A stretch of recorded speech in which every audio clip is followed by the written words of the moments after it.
देहूतले मालक संतांचे उपकार प्रतिपादित करतात। या विश्वाच्या पाठीवर सर्वात मोठे जर उपकार कोणाचे असतील तर ते संतांचे आहेत। आणि ती उपकार या अभंगाद्वारे तुकोबराय प्रतिपादित करतात। विठाला विठाला विठाला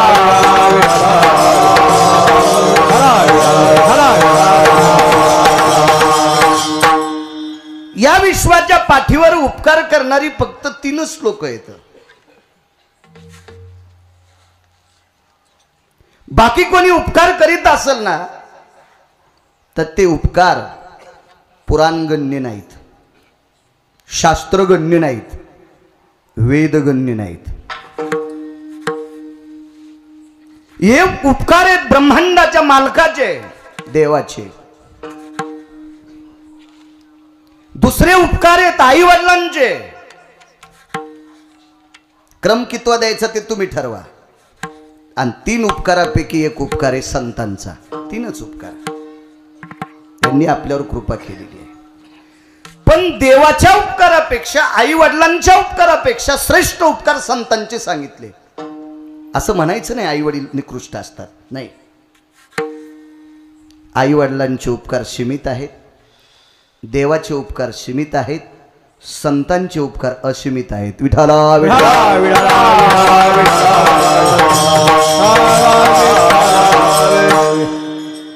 काय उपकार आहेत ते तुम्ही भगवान शिवशंकर स्वरूप असणारे श्रोते, प्रभू तुम्ही महेशाची मूर्ती। थोडा आवाज गोड, छान आहे साऊंड सिस्टीम, थोडा कडक करा, रड्याशिवाय माय पाजित नाही।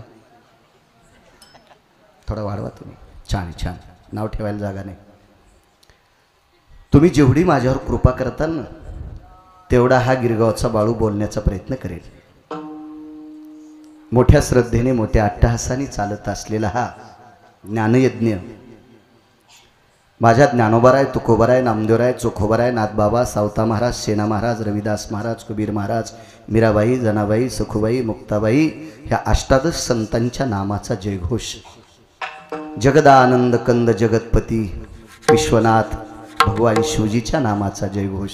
जगदानंद कंद जगतपती भगवान पांडुरंग परेश या विश्वाच्या मालकाच्या नामाचा जयघोष चालत असलेला हा ज्ञानयज्ञ। आणि त्या ज्ञानयज्ञात एक छोटीशी, एक लहानशा पळीनं आज कीर्तनाची आहुती गिरगावकराला सुद्धा देण्याचा योग आलाय। माझं महत् भाग्य। आदरणीय, पूजनीय, वंदनीय, वैवृद्ध, तपोवृद्ध, प्रातस्मरणीय आदरणीय गुरुवर्य बापूदेव महाराज सुद्धा आहेत। महाराजांच्या चरणी साष्टांग प्रणिपात। आदरणीय हरिभक्तीपरायण किशन महाराज सुद्धा आहेत, महाराजांना सुद्धा प्रणाम। पंचकृषीतून आलेला सर्व श्रोतावर्ग, तो माझा शेतकरी राजा असेल, शैक्षणिक क्षेत्रातला असेल, वैद्यकीय क्षेत्रातला असेल, आध्यात्मिक क्षेत्रातला असेल, राजकीय क्षेत्रातला असेल, पण आज कथा कीर्तनातला जो श्रोता असतो तो भगवान शिवस्वरूप असतो, असं आळंदीतल्या मालकांचं वाक्य आहे। म्हणून तुम्हा सर्वांच्या चरणी गिरगावकराचा नाक घासून प्रणाम। तारखेच्या संदर्भात आमचे प्रशांत महाराज गोंडाळकर, मी त्यांना तसं जावाई म्हणत असतो। माझ्या मित्राची मुलगी त्यांची धर्मपत्नी आहे म्हणून मी त्यांना जावाई म्हणतोय। असे प्रशांत महाराज गोंडाळकर त्यांनी तारखेच्या संदर्भात माझ्याशी संपर्क केला आणि मला इथं या पवित्र स्थळी,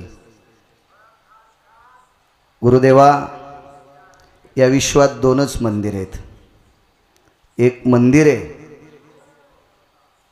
देवाचं, संतांचं एक मंदिर, आणि या पवित्र देशाला टिकवणारे हिरे ज्या मंदिरात घडतात, या पवित्र देशाला शाश्वत ठेवणारे हिरे ज्या मंदिरात घडतात ते मंदिर विद्येचं मंदिर आहे। आणि त्या विद्येच्या मंदिराच्या प्रांगणामध्ये हा ज्ञानयज्ञ चालतोय। किती आनंदाची गोष्ट। विठाला विठाला विठाला विठाला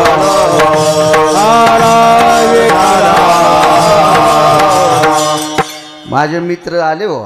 मी आत्ताच म्हणत होतो प्रशांत माझा जावाई, पुन्हा म्हणतील कस काय, माझ्या मित्राची मुलगी त्यांना आहे म्हणून ते माझे जावाई। विठाला विठाला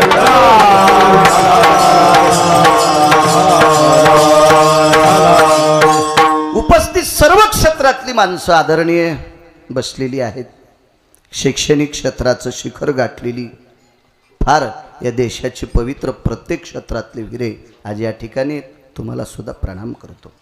आजच्या कार्यक्रमाचं औचित्य आदरणीय सौभाग्यवती शोभाताई पांडुरंग टोंपे यांच्या सेवापूर्ती, मला वाटते सेवानिवृत्ती सुद्धा म्हणतात, आणि एक आमच्या भाषेत सांगायचं कार्यमुक्ती। शब्दाचे फार गोड गोड कार्यमुक्ती। पण कधी कधी काय झालं माहिती आहे का, मराठीत ज्यानं MAAA केलं त्याला मराठी आवडणं, त्याची बसायची जागा हाणायला पाहिजे। हरामखोरा तो मराठीत MAAA केलं, तुला मराठीतल्या शब्दाचा अर्थ कळत नाही, किती नालायकपण आहे। याला MA देणाऱ्यालाच नदीत हाणायला पाहिजे। विठाला विठाला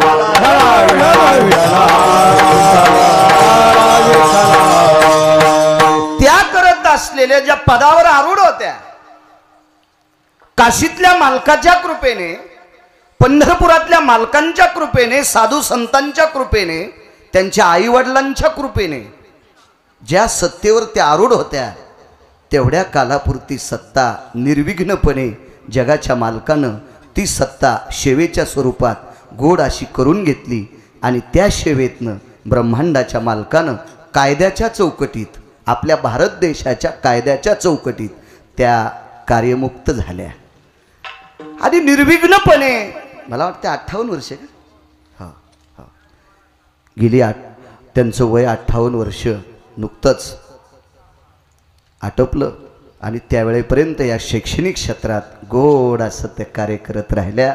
जगाच्या मालकाने त्यांच्याकडनं करून घेतलं, आणि निर्विघ्नपणे माझं हे कार्य शेवटाला गेलं। म्हणून करावं काय, काय करावं? बऱ्याच लोकांना असं वाटते खूप आपल्याकडे पैसे झाले, आपण मलेशियात जाऊन वाढदिवस करा, तिथं तेल लावून अंग सोडून घ्यावं सुंबळ्या। अरे तू भारतातला आहेस हरामखोरा, तू चांगलं काम कर ना। विठाला विठाला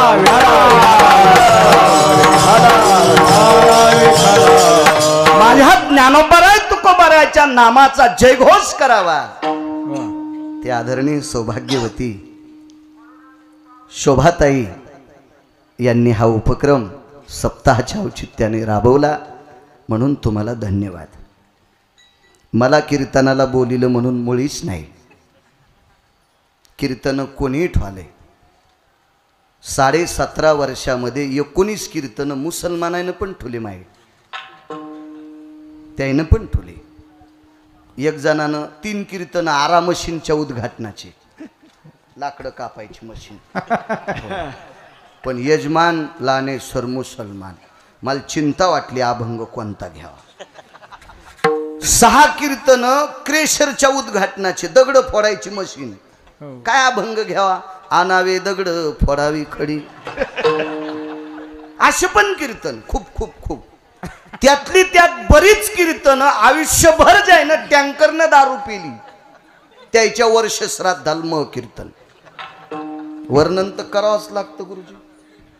आपण संसारिक आहेत, संन्यासी असल्यावर काय गरज नाही मागणं पुढं फुफुटा उड, त्याला पैशाचा मोह सुटणं नाही, त्या सुटाली द्रव्य लोभ माया, नाही त्या सुटाली द्रव्य लोभ माया,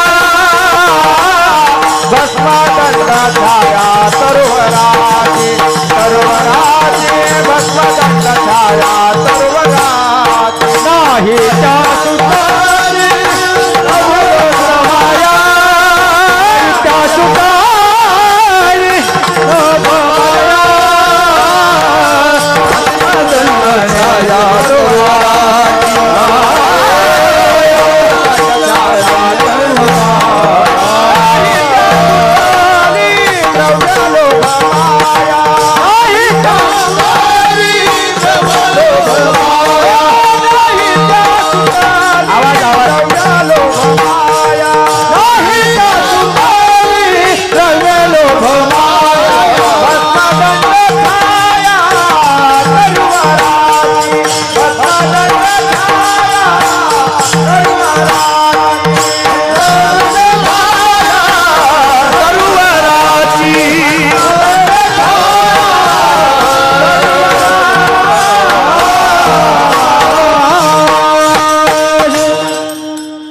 आपण तर संसारातली माणसं आहे, त्याचे पण कीर्तन करावं लागते.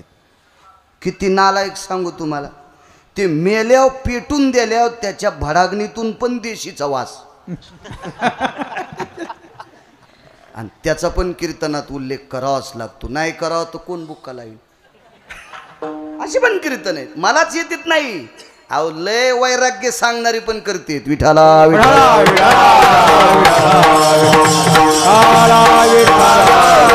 पण कधी कधी हे ज्ञानाचं मंदिर आहे.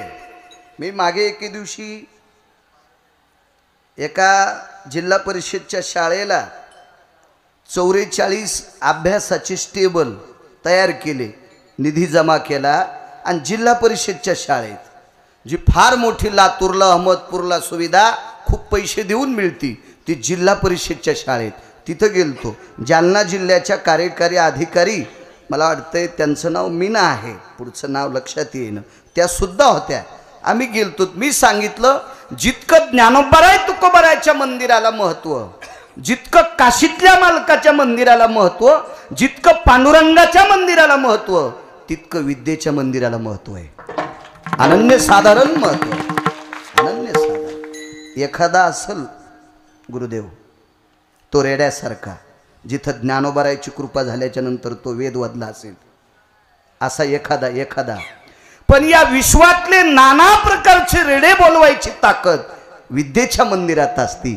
आणि ह्या पवित्र विद्येच्या मंदिराला सुद्धा गिरगावकराचा प्रणाम. विठाला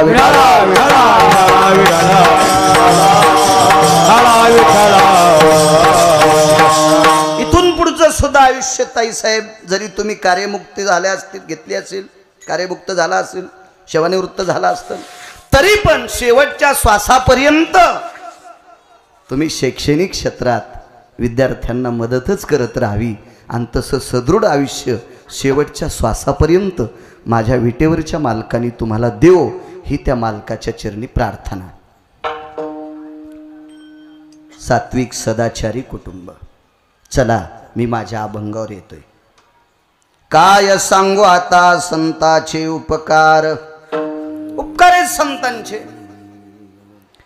देवाचे उपकार नाहीत असं म्हटले नाही तुकोबाराय, आई वडिलांचे उपकार नाहीत असं तुकोबाराय म्हटले नाही, पण संता इतके उपकार थोडी शंका आहे. देवाचे सुद्धा उपकार आहेत, पण कोणावरही देव उपकार करत नाही.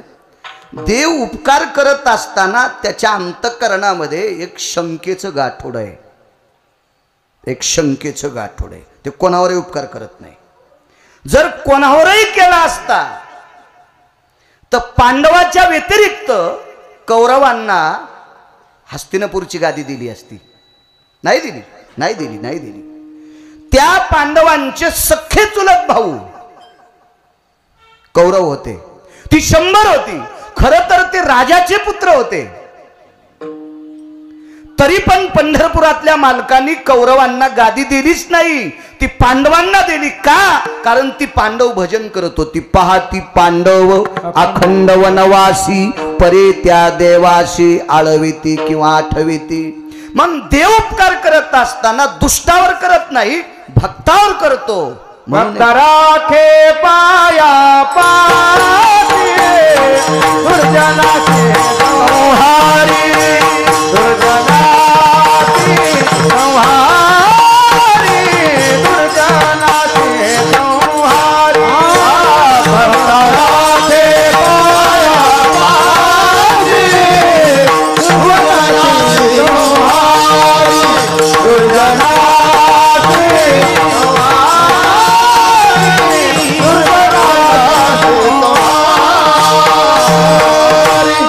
बघा, भक्ता राखे पायापाशी. देव हा भक्ताचा सांभाळ करतो, दुर्जनांचा नाही. उपकार करायचे असतील तर भक्तावर करतो, दुष्टावर नाही. देवाचे उपकार सीमित आहेत, त्याच्या चौकटीला मर्यादा आहे, त्याच्या उपकाराला नियम आहेत, सीमा राखलेली आहे. आई वडिलांच्या बाबतीत सुद्धा तेच आहे. आई वडील सुद्धा कोणावरही उपकार करत नाहीत. एक मोठा असा कार्यक्रम होता, काल्याची पंगत होती किंवा एखाद्या लग्नातला मोठा कार्यक्रम असेल, आणि त्या कार्यक्रमामध्ये परिसरातली सगळी माणसं जेवण्यासाठी होती. थोडासा आवाज या साऊंडला द्या. जेवण्यासाठी आमंत्रण होतं. परिसरातली सगळीच लोक जेवायला गेली. त्या गावात कार्यक्रम होता, त्या गावात चुलबंद आमंत्रण दिलं. शनिवारचा दिवस आहे, दुपारी शनिवारच्या नंतर शाळा नसती. शाळेतनं विद्यार्थी आले. जे बऱ्या घरचे असतील ती गोष्ट वेगळी, पण काबाड कष्ट शेतात राबणाऱ्यांचे काही विद्यार्थी होते. आई वडील लोकाच्या शेतात कामाला, दार बंद होतं, दाराच्या फटीतनं दफ्तरमध्ये टाकलं आणि एकमेकाला म्हणले, गोविंद, श्याम, राम, चला आपण जेवायला जाऊ. मोठ्या माणसाची पंगत आहे, त्या पंक्तीत आपल्याला किती गोड जेवायला भेटल. निघाली सगळी जेवण्यासाठी. पंक्तीत गेल्याच्या नंतर मोठा असा विस्तीर्ण मंडप होता, पण कार्यक्रम मोठ्या माणसाचा होता. बसल्या पंक्ती बसल्याच्या नंतर एका सगळ्या पंक्तीची आसन व्यवस्था पूर्ण बेतलेली होती, पण शेवटची एक पंगत होती, त्याच्यातला एक कोपरा एका आसनपट्टीचा रिकामा होता. त्याच्यावरती 10-12 विद्यार्थी जेवायला बसली. गरिबाची लेकरं होती, फार गरिबाची लेकरं होती, बसली जेवायला. बसल्याबरोबर त्या पंक्तीला पात्र टाकायची व्यवस्था सुरू झाली. तेवढ्या अवकाशामध्ये कार्यक्रम मंडपाच्या स्थळावर एक चांगली फार मोठी महागडी गाडी आली आणि त्या महागड्या गाडीतून सुटाबुटातली मोठी मोठी श्रीमंत माणसं उतरली. पैशानं सांगायलो हा, मनानं नाही. श्रीमंतीचे 19 प्रकार सांगितले. हे पैशानं श्रीमंत असणारी माणसं उतरली.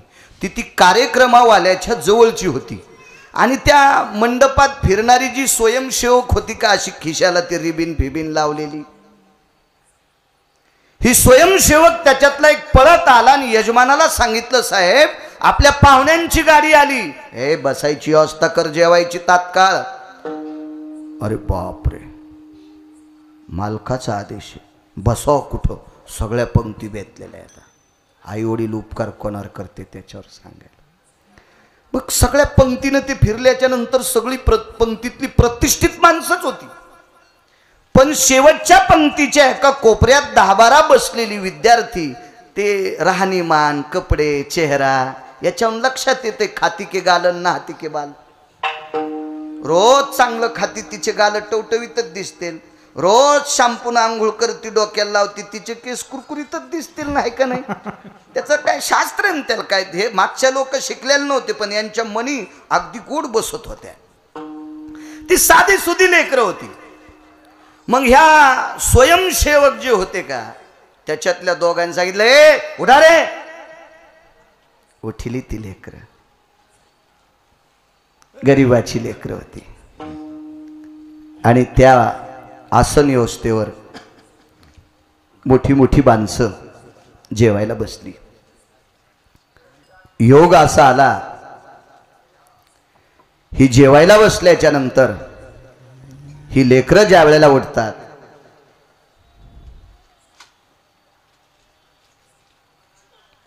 मोठ्या माणसाचा कार्यक्रम असल्यामुळं पटपट पटपट पटपट ती लेकरं उठली.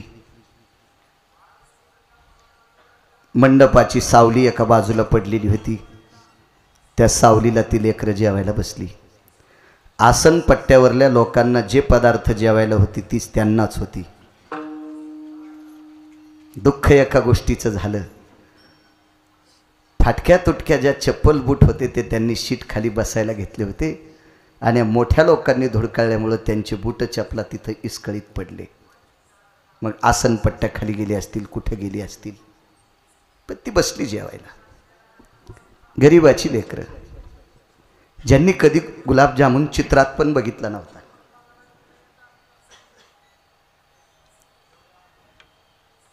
जेवत असताना एका मुलानं पाण्याचा ग्लास हातात घेतला. त्याच्या बाजूच्या मित्रानं सांगितलं, श्याम, आपण गरिबाची लेकरं आहेत रे. उभ्या आयुष्यात आपल्याला गुलाबजामुन भेटले नाही. अरे पाणी कितीतरी पिऊ आपण, कितीतरी पिऊ, जेवढी खाता येतील तेवढी गुलाबजामुन खाय ना. अशी पंगत आपल्याला कधी भेटणार आहे? काय एखादा जामुन खा. हे बासुंदीचा एक द्रोण लाव रे तोंडाला. घे रे एक चकली घे. आपल्याला भेटतंय का? उभ्या आयुष्यात आपण चित्रात जी पदार्थ पाहिली नाही ती आपण प्रत्यक्षात खातो. तळील्या वरिल्या एकची पक्वान.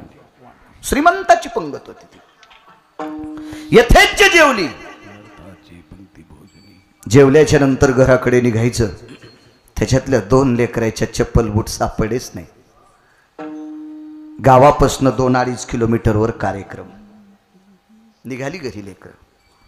चैत्राचं कडकडतं ऊन, रस्ता तापलेला आहे. एवढी पाय भाजत होती. खूप त्रास झाल्याच्या नंतर रस्ता सोडायचा आणि रस्त्याच्या कडेला कुठेतरी एखादं झाड असेल त्या झाडाखाली उभं राहायचं. पाय थंड झाले की पुन्हा पळत राहायचं. ऊन तर तापलेलंच होतं. बघता बघता 2-2.5 किलोमीटर अंतर कापल्या गेलं. 1/2 किलोमीटर गाव राहिलं. रस्त्याच्या कडेला एक शेत. उन्हाळ्याचे दिवस होते. काडी कचरा येचू लागल्या 2-3 महिला आणि दुपारची वेळ होती म्हणून दुपारचं जेवण करत होत्या. झाडाखाली मातीचा कळश भरलेला आहे. त्याला बरणी म्हणतो, कळशी म्हणतो, बिनगी म्हणतो, माठ म्हणतो. आणि त्या जेवायला बसल्या. तितक्यात एका स्त्रीचं लक्ष रस्त्याकडे गेलं आणि तिनं ती 2 लेकरं पळत असताना पाहिली. बाई, राम आणि श्याम पळतात ग. जीवन आलीत वाटते मोठ्या कार्यक्रमातनं. 2-2.5 किलोमीटर उन्हात पळत आली. तळलेली पदार्थ खाल्ली. तहान लागली असेल त्यांना. ती आई होती. त्या आईनं त्या पाण्याच्या माठातलं एक तांब्या म्हणा, सुगडं म्हणा असं भरून घेतलं आणि रस्त्याकडे पळाली. लेकरं असे खालीवरी पाय करत होती. पाय भाजली होती. तिच्या पायात चप्पल होती. तिनं दोन्ही चप्पल अशा पुढे लोटल्या. एका चप्पलवर दोन्ही लेकरं उभी राहिली. चिमुकली पावलं होती त्यांची. उभी राहिली. पण तिच्या हातात पायात 2 चपला. दोघायला एक दिली. पण पाण्याचा तांब्या एकच आहे. पाण्याचा तांब्या एक आहे. चपला 2 होत्या म्हणून एकेकाली एक देऊन टाकली. चिमुकले पाय. मोठ्या स्त्रीची चप्पल. एका चपलावर 2-2 पाय टेकले. पण मुलं 2 आहेत आणि पाण्याचा तांब्या एक आहे. तहान तर दोघायला लागली. तळलेली पदार्थ तर दोघांनी सुद्धा खाल्ली. पण त्या माऊलीच्या हातातला पाण्याचा तांब्या दोघांपैकी एका लेकराकडे गेला. त्याला अर्ध पाणी पिलं आणि उरलेलं मग त्याला दिलं. ज्याला आधी तांब्या दिला ते तिचं पोरग होतं. ज्याला आधी पाण्याचा तांब्या दिला ते तिचा मुलगा होता आणि उरल्याच्या नंतर पाणी दिलं तो शेजारणीचा मुलगा होता. पुरावा आहे त्याच्यासाठी. आपुलियाचा कळवळा आणि कबाळावरी आणि कबाळावरी आणि कबाळावरी आपुलियाचा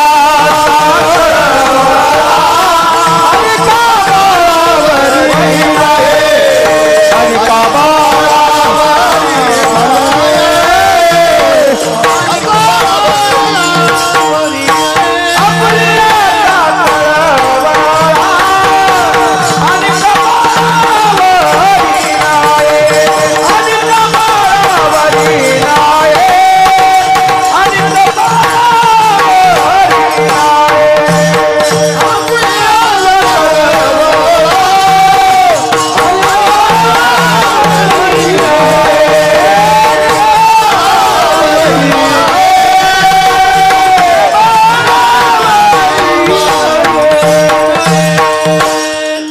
बघा, देव उपकार करत असताना भक्तावर करतो. भक्ता राखे पायापाशी दुर्जनाशी संहारी. नाही करत दुर्जनावर उपकार. ए कौरवे काय तुझे केले रे, कौरवे काय तुझे केले. बकदालभ्य नावाचे महात्मा आणि लोमश नावाचे साधू या दोघांचा 27 श्लोकाचा संवाद आहे. ब्रह्मांड नायकाला प्रश्न केला, जगदानंद कंद जगतपते ज्या पांडवांना हस्तिनापूरची गादी देण्यासाठी तुझे 56 कोटी यादव मैरेक नावाची दारू पिऊन मेले रे. त्याच्यातला फक्त वज्रच शिल्लक राहिला 56 कोटी पैकी. बाकी सगळी मेली रे तुझी, सगळी मेली. त्या पांडवांसाठी तुझा संसार तू काट्यावर टाकलास रे देवा. मग कौरवांनी नेमकं काय केलं?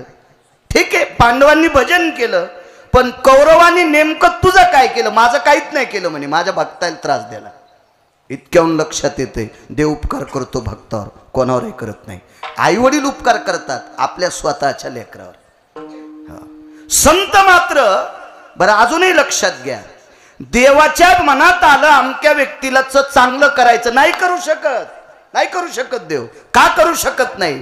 विन्यासयन भयवृत्तीना प्रारब्धो भय जायन्ते इन्मक भयतति भय जायन्ते वृष्णिर्कल भय संगजना वृष्णिर्भयजन कलगंगा वृष्णिर्भयजन संगजना कृतिरयननि भयभासाना छंद सुधा भय जायन्ते ललाट प्रपटली भयतति जायो जाश्वनिला भय सकल स्थिते दिनपति भयजनि सकल सुधाना निशापति भयजनि सकल सुधा छंद परा भय जायन्ते छंद परा भय जायन्ते छंद परा भय जायन्ते भवकरणाया संग सुदेशु निमिषा लाघव भयंजनो प्राक्तन भयतति छंद सुधा प्राक्तन भयतति छंद सुधा प्राक्तन भयतति छंद सुधा. ए भवकरणाचे निकळे निमिषा लाघवी मात्र ढळे आगा दिनत्रया चौघडिया ढळे त्या निमिषा लाघवी नकळे जगदानंद कंदपती करण बव निमिष क्षण शकन मिनिट तास दिवस प्रहर अष्टप्रहर रात्र दिवस याच्यातला एका केसाचा एक केस डोक्याचा तंतू आणि त्याचे उभे 14 भाग करायचे. उभे, आडवे नाही उभे 14 भाग. एका रोमाचे डॉक्टरीन बाई उभे 14 भाग. तर 14वा भाग किती सूक्ष्म असेल बघता येईल का डोळ्यानं? तितकी सुद्धा जगाच्या मालकाला स्वतःच्या मनानं पुढच्याचं प्रारब्ध बदलता येत नाही. आणि जर बदलता आला असतं तर 14 वर्ष 27 दिवस बिना चपलाचा फिरलाय. कर्मे श्रीराम वनवासा गेला. किती मोठा हे पैशान पण बदलता येत नाही. या विश्वात 6 लोक गुंड, ते गुंड प्रवृत्तीने मोठे झाले 6 लोक. त्याच्यातला 1 नंबरचा गुंड लंकेचा राजा रावण, हा गुंड प्रवृत्तीने मोठा झाला. सात्विक प्रवृत्तीने मोठा झालेला राजा भरत. हो, भरतासारखे विश्वात सर्व भोग संपन्न असणारा व्यक्ती जगात देव सुद्धा नाही. आहा, त्याला सुद्धा भोग त्याच्या प्रारब्धानुसार. जीवदशेला आला जगाचा मालक, त्याला सुद्धा स्वतःचे भोग स्वतःच्या प्रारब्धानुसार. पण विश्वातले सर्व भोग भोगून टाकलेला घोर सात्विक व्यक्ती राजा भरत. म्हणून या देशाला भारत देश नाव त्याच्यामुळे पडलंय. विठाला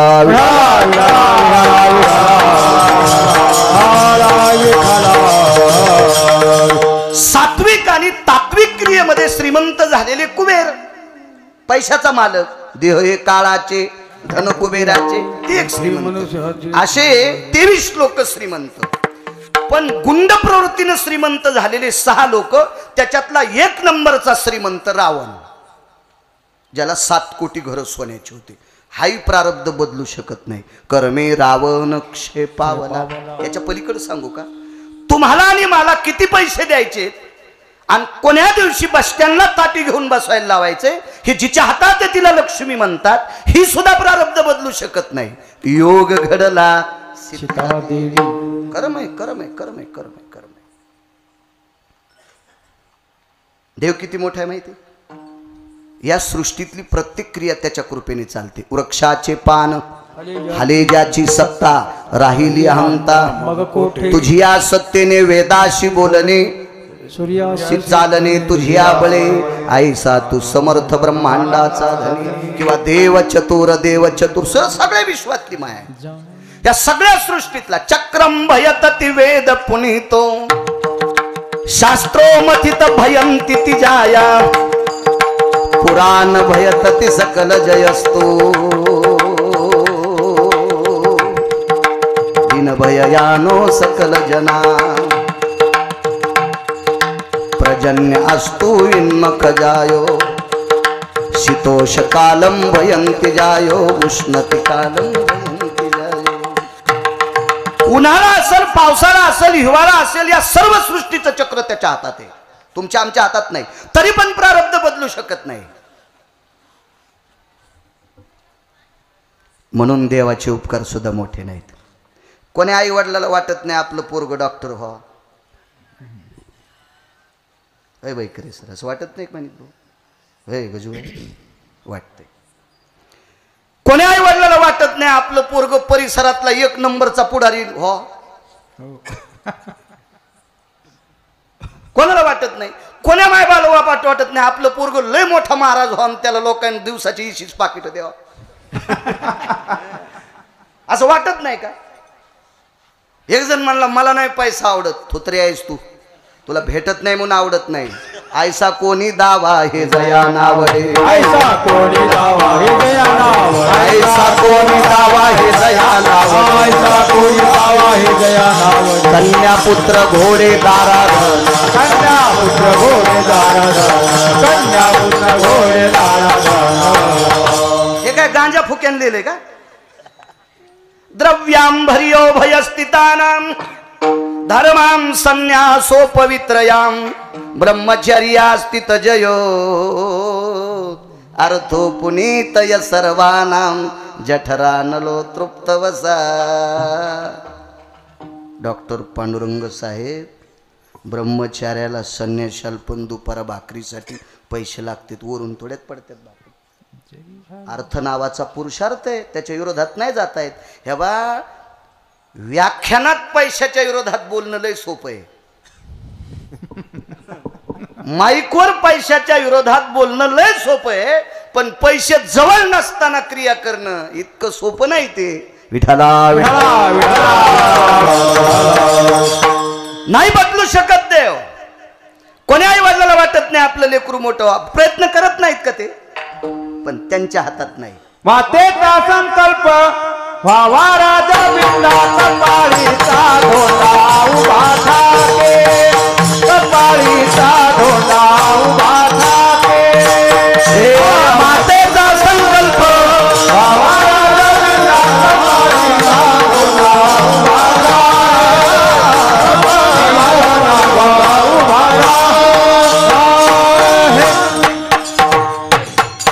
कल्पना करा, ज्या साधूने कृपा केल्याच्या नंतर अर्जुन हा 4थ्या क्रमांकात आला, अर्जुन हा 4थ्या क्रमांकात आला। ज्या साधूचा मातीचा पुतळा त्याची कृपा झाली, तर लावरं चित्र सशे रानडुकर खाणारं पोरग विश्वात 3रं आलं, भारतात नाही पृथ्वीवर जितके देश आहेत या सर्व देशात 3रं आलं एकलव्य, साधूची कृपा। पण यांनी ज्यांच्यावर कृपा केली हे मुलावर करू शकले नाही। हो, ते आज समईच्या खाली बसले पोरग त्याचं, त्याच्या कपाळावरचा मणी कापला आणि सारखं रक्त मांस पू वाहते। कथा कीर्तनात बसताच येत नाही कुठं, म्हणून समईच्या खाली जागा। भारतात एकही कंपनी नाही समईच्या खालचा बोगदा भरून टाकील, त्याला लय पितळ लागतं का, पण भरता येत नाही। ती जागा विश्वातल्या 2 नंबरच्या विद्वान व्यक्तीच्या मुलाला गेली। त्या व्यक्तीचं नाव द्रोणाचार्य आणि त्यांचा मुलगा अश्वत्थाम्या। कौरवाच्या गँगमध्ये गेला आणि तो, त्यांना वाटत होतं का आपल्या पोरानं दुर्योधनाचं ऐकावं, पण नाही राजे, नाही बदलू शकले, नाही बदलू शकले, नाही नाही नाही नाही।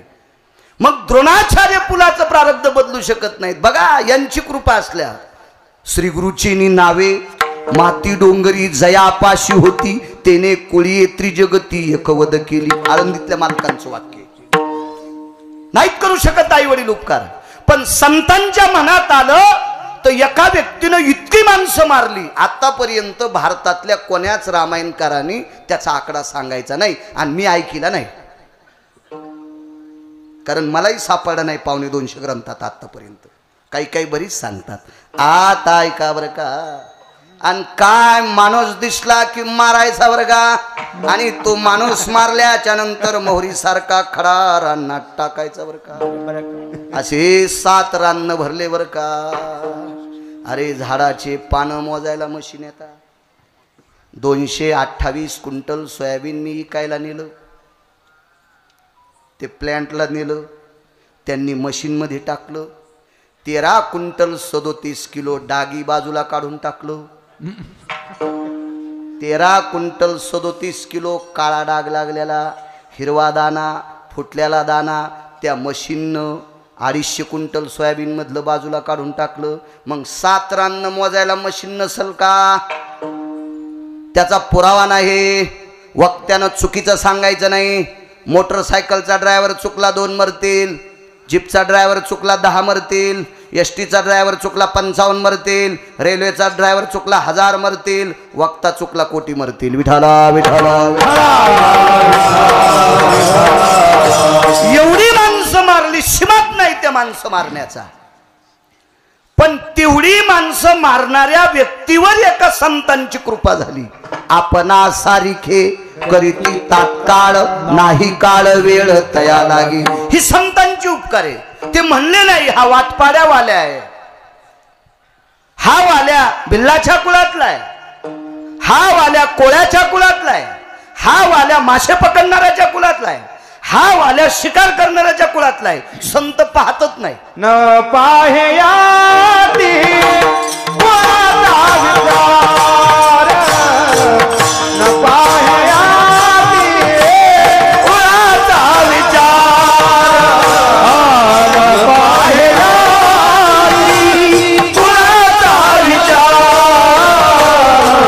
न पाहयाती कोणाचा विचार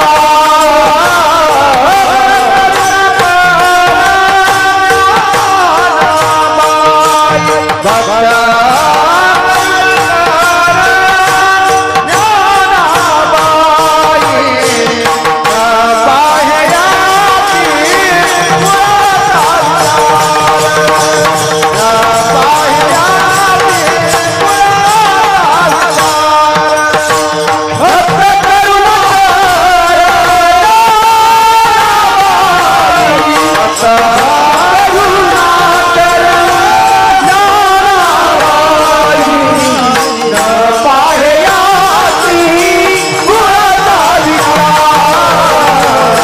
पाहयाती कोणाचा विचार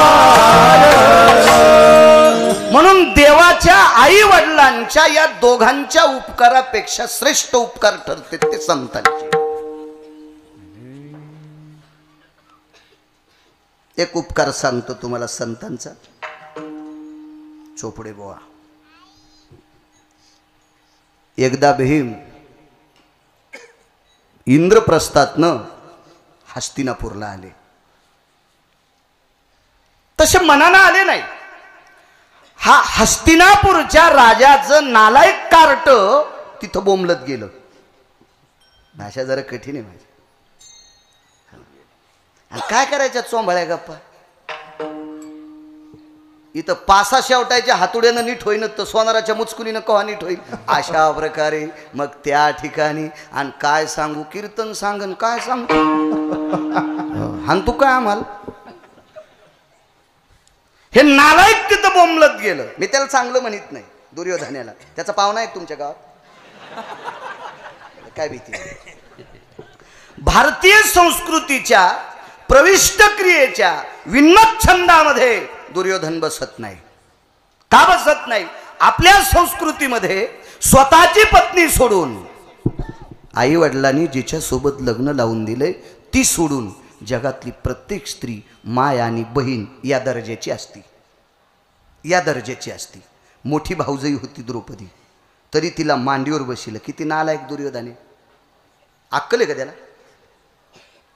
त्याला काय दुर्योधन म्हणून चोंबाळायचं 28 मुद्दे त्याच्यातला दुसरा एक सांगतो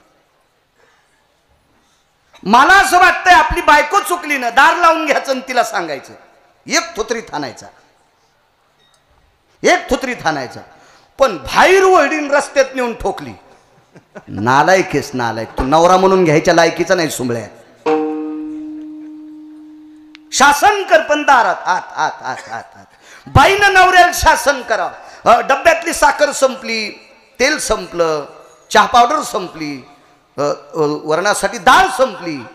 पिशवी घेतल्या घेतल्या मालकाला म्हणा, मालक साखर संपली, चहा पावडर संपली, डाळ संपली तुरीची, खिचडीसाठी मुगाची डाळ सुद्धा संपली. काहीच म्हणत नाही दोरकी. आणि त्यानं बाहेर पिशवी गेल्या म्हणले, अक्कल हे का, साखरेच्या डब्याला इस्तू लागलाय. तू साडी नेसलीस म्हणून तुला बाई म्हणायचंय. तू स्त्री म्हणून घेण्याच्या लायकीचीच नाहीस. अभद्रो भय वाचा भ्रतारे वचस्ततेयाम यत भ्रतारे वचस्तता भार्यां सुधा जायते. लालनात पालयन्ते भार्या ताडनात नैवम पालयन्ते यत नैवम गांजा कसम लिखितम. हे काय गांजा पुक त्यांनी लिहिले. प्रत्येक गोष्टीत आपोआपलं संपत. हे असो वनिता आपुली कुरूप जरी झाली भोगिता त्याची भरी जी आपली. लक्षात जनतेनं आपोआपलं हे सांगायचं. मग मला सांगा, अपमान करत असताना लोकात एकता करू नये. आपल्या आपल्या हे नालायक दुर्योधनानं दुःशासन नावाचा हलकट व्यक्ती त्याच्या हातानं द्रौपदीचं वस्त्रहरण करायला सुरुवात केली. किती नालायक असं ना दुर्योधन, किती मूर्ख असन. या भारतीय संस्कृतीत बसू शकतो तो? मूर्ख आहे, मूर्ख आहे. कल्पना करा, या देशाची सर्वात मोठी जडवड श्रीमंती काय असेल तर देवा या देशाची स्त्री आहे. या देशाची स्त्री आहे.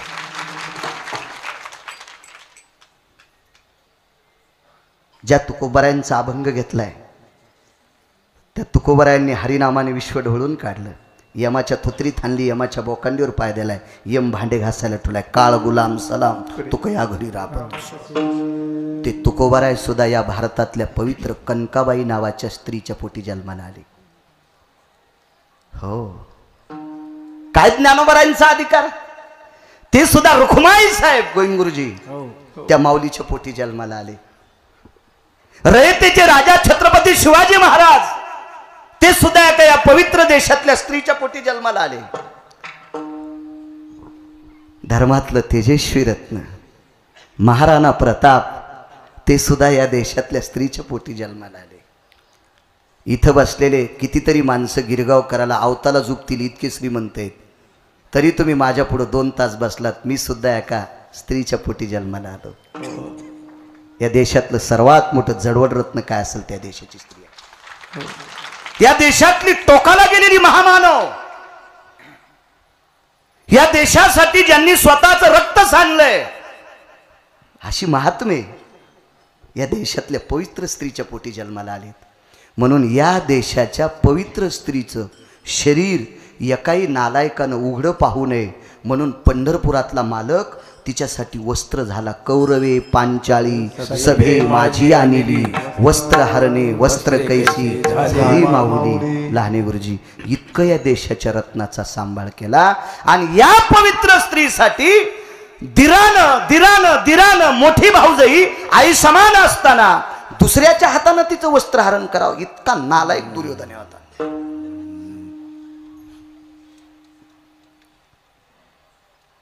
अशा दुर्योधन इंद्रप्रस्थाला पोचला. संतांचे उपकार सांगते, संतांचे उपकार पोचला. बळच तोंड चोपडेपणा करू लागला. बळच पांडव हे सात्विक होते. जेवण खावणं आटपलं आणि उगच उशीर केला. काही पाहुण्यांना जावाच वाटत नाही आणि एसटी निघून गेल्या म्हणते आता निघायचं. कसं जाता येईल सुंबळ्या, मसडी आलेली होती म्हणून तुला जावाच वाटन. आणि तुला जायचं असतं तर एसटीचा टाइम तुला कळत नव्हता का? तसं अंधार पडल्यावर रस्त्याने भीती दुर्योधनाला अक्कल नव्हती का? पण याच्या पोटात विष शिजत होतं. विष. डॉक्टर साहेब उशिरा निघाला आणि मग धर्माचं अंतकरण धरवलं. सुयोधन काय वाक्य होतं, काय वाणी होती. हे सुयोधन जी, रात्री जातोस बाळा, जंगलातला प्रवास आहे, मी तुझ्यासोबत भीमाला देतो. हेच तर करायचो त्या नालायकाला. आणि भीमाला सोबत घेतलं. हस्तिनापूरमध्ये आल्याच्या नंतर ह्या नालायक दुर्योधनानं भीमाला सांगितलं, भीमदादा गावरान तुपात मळलेले साखरेत घोळलेले तू पुरे म्हणेपर्यंत तुला लाडू खाऊ घालतो, पण माझं एक काम आहे, मानस सरोवरातून मला काही सुवर्ण कमळाची फुलं घेऊन ये. काय सांगू आता संतांचे उपकार, किती उपकार आहेत संतांचे, किती उपकार आहेत. प्रांजळ अंतकरणाचा भीम, भाबडा स्वभाव होता. तार तार तार तार तार मानस सरोवराच्या ठिकाणी गेले आणि त्या मानस सरोवराच्या तीरावर एका रुद्राचं अनुष्ठान चालू होतं. तो 11वा रुद्र या भारतातला 19 संन्याशापैकी 1 नंबरचा संन्याशी, त्या संन्याशाचं नाव मारुतीराय. 19 संन्याशी माझ्या वाचनात आले, त्याच्यापैकी 1 नंबरचे संन्याशी मारुतीराय. 6व्या क्रमांकाचे संन्याशी देवर्षी नारद. बाकीचे कोणते कोणते होते घरी गेले होता. सगळ्या गोळ्या एक खट्या दिल्यावर रिॲक्शन येत असते ना, डॉक्टर बाजूला आहेत ना, त्याच्यामुळे बाकीचे घरी गेले बघा. 1 नंबरचा संन्याशी, त्या संन्याशाचं अनुष्ठान चालू आहे आणि भीमानं फार दिवशी त्या सरोवरात उडी टाकल्याबरोबर खडबड वगैरे सगळं ते भंग झाली, शिस्तभंग, तिथली शांतता भंग झाली. उठले मारुती, हे कोण? तर हे कसं होतं, हे कारखान्यातला मुंगळा होता, साखर कारखान्यातला. म्हणजे भीमा मोठ्या घरचं लेकरू होतं ना, ते काय भीते का कोणाला? कोण आपण? तर भीमाने विचार केला, काय शेपटीवालं मला बोलते आणि याची काय पात्रता आहे राजपुत्राला बोलायची. बरीच लोक वरच्या गोष्टीला बोलत आहेत. एक जणाची इतकी टोपी कडक होती, इतकी टोपी कडक होती, कोयता हरपाल्या होती ना ऊस तोडता येईल इतकी टोपी कडक. लोकायला वाटलं नक्की हे मंत्र्याचा चुलता असावा, पण त्याची बायको सातारबाईचा कापूस याचायला जात होती. कपड्यावर काय नसते, घरात 12 हाती इळू फिरत असतो, वरच्या लक्षणावरून जाचत नाही. आमची इथं एक बुका लावणार आलो, बुका इतका लावित होतो, बुका लावू लावू त्याच्या कपाळाला गल पडली. ते मंदिरात झोपल्यावर त्याच्या कपाळावर गोट्या खेळत होते आणि ते मटकाला येत होतं. काय नसते, वरच्या माळीवर पण जाऊ नका, हे तर वरचे भूषण येते, वरचे याच्यावर नाही जायचं. बाई कुंकू किती लावती, मोठं लावती, त्याच्यावर पतिव्रता नसती. ती नवऱ्याला किती चांगलं मानिती, याच्यावर तिचं पतिव्रता पण असते. 5 छटाक कुंखाचं पिठलं केलं, पिठलं तसं बसणार नाही कपाळावर, मन 5 छटाक कुंखाचं पिठलं केलं कपाळावर लावलं आणि पपेश बापाला म्हणली, तुम्ही चपात्यान भाजी करा मला वाडा. वा, त्यानं आमुष्याच्या दिवशी गाडी खाली जीव द्यावा. शाबास. आणि कुंकुला ती 1/2 किलो. वैकुंठवासी बापसाहेब मालक आमचे वाल्होरकर म्हणायचे, अशी बायको ज्याला भेटली असेल, आंधळ घोडीशी पायंदळ भला आणि अवकुसळ बायकोशी रिकामी जागा भला. पुढचं तुम्ही भरा ना, गुत घेतलं का म्या भरायला. विठाला विठाला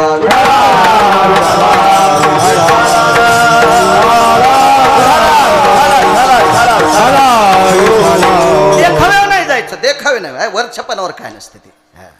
भीमाच्या लक्षात आलं हे वानरे शेपटीवाला पशु आहे. काही वरच्या याच्यावर जाते. आमच्या परिसरातला एक शेतकरी होता, राहणीमान साधं होतं, आपलं जुन्या काळातली माणसं, पण त्याच्या मिरच्या बिटात गेल्याशिवाय बिटच सुरू होत नव्हतं. 22 गाड्या जायच्या, बैलगाड्या, आणि गुळ घ्यायचा. पैसे साचले, एका आडत दुकानदारांनी सांगितलं, म्हणले आमके राव गुळाला जरा तेजी येणार आहे, घेऊन टाका ना. मग गुळाच्या अशा गाड्या, खेड्यापाड्यातून गुळाच्या गाड्या येत होत्या, अशा गाड्या लागल्या. साधं होतं आपलं, निमस्ती घातलेली, इस्त्र्या नव्हत्या त्या काळाला. आता कपड्यावर काही जायचं नाही, हो कपड्यावर जात. मी एसटीन प्रवास करायचो त्यावेळेला, मी 50ची नोट दिल्यावर कंडक्टरनं मला धून केलं, ओ मामा कळतं का तुम्हाला, 7 रुपयाचं तिकीट आणि 50 रुपये दिले. आणि मी पिशवी सांभाळायला एक जीनच्या पॅन्टीवालं होतं, त्यानं 100ची दिल्यावर तिकीट देऊन टाकलं. म्हणजे ह्या कपड्यावर कंडक्टर पण धोत्रावाल्याला का येडं समजित होता का काय.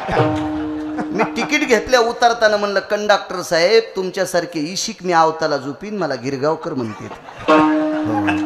हो, असं धोत्रावाल्याला येडेवान नका समजू जाऊ. इथं बसलेल्या पॅन्टीवाल्याला जरा कानातला मळ काढून ऐका. 72च्या दुष्काळात त्या धोत्रावाल्याने एक टायमाला भाकरी खाल्ल्यात आणि आपल्यासाठी जमिनी ठेवल्यात. आता या जीनच्या पॅन्टीवाल्यानं बायकोच्या गन पावडरसाठी फुकल्यात. लय मऊ शहाणे आहेत काय तुम्ही. विडाला विडाला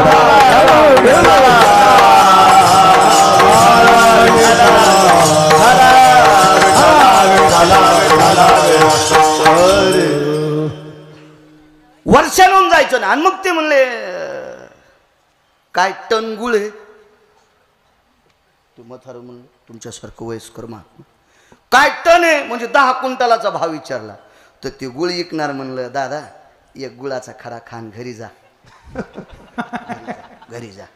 तुम्ही अजून बी लक्षात घ्या गुळाच्या रांगेला आता किराणा दुकान झालेत नाही तर पहिले बाजारात गुळाच्या असे रांगा असायच्या तर बरीच माणसं गुळ घेण्यासाठी जात नव्हते खाण्यासाठीच जायचे रांगेला. खडा खाऊन पाहायचे पुढं सरकायचे माणसं बी लय चालू होते नो काय काय लय चालू. गाजरं असे लाल जरत गाजरं आले ना तर काय काय माणसं उगच काय किलो गाजरं आणि चांगलं कवळं करीत असं बारकं गाजर अख्खं खातो आणि बुडखीला लागल्या म्हणतो गोड नाही थोतरीत आणायला पाहिजे. बुडख्या चट खाल्लंच त्याचं तो तराजू खातो का त्याचा हात काय लय माणसं बी चालू असते तो.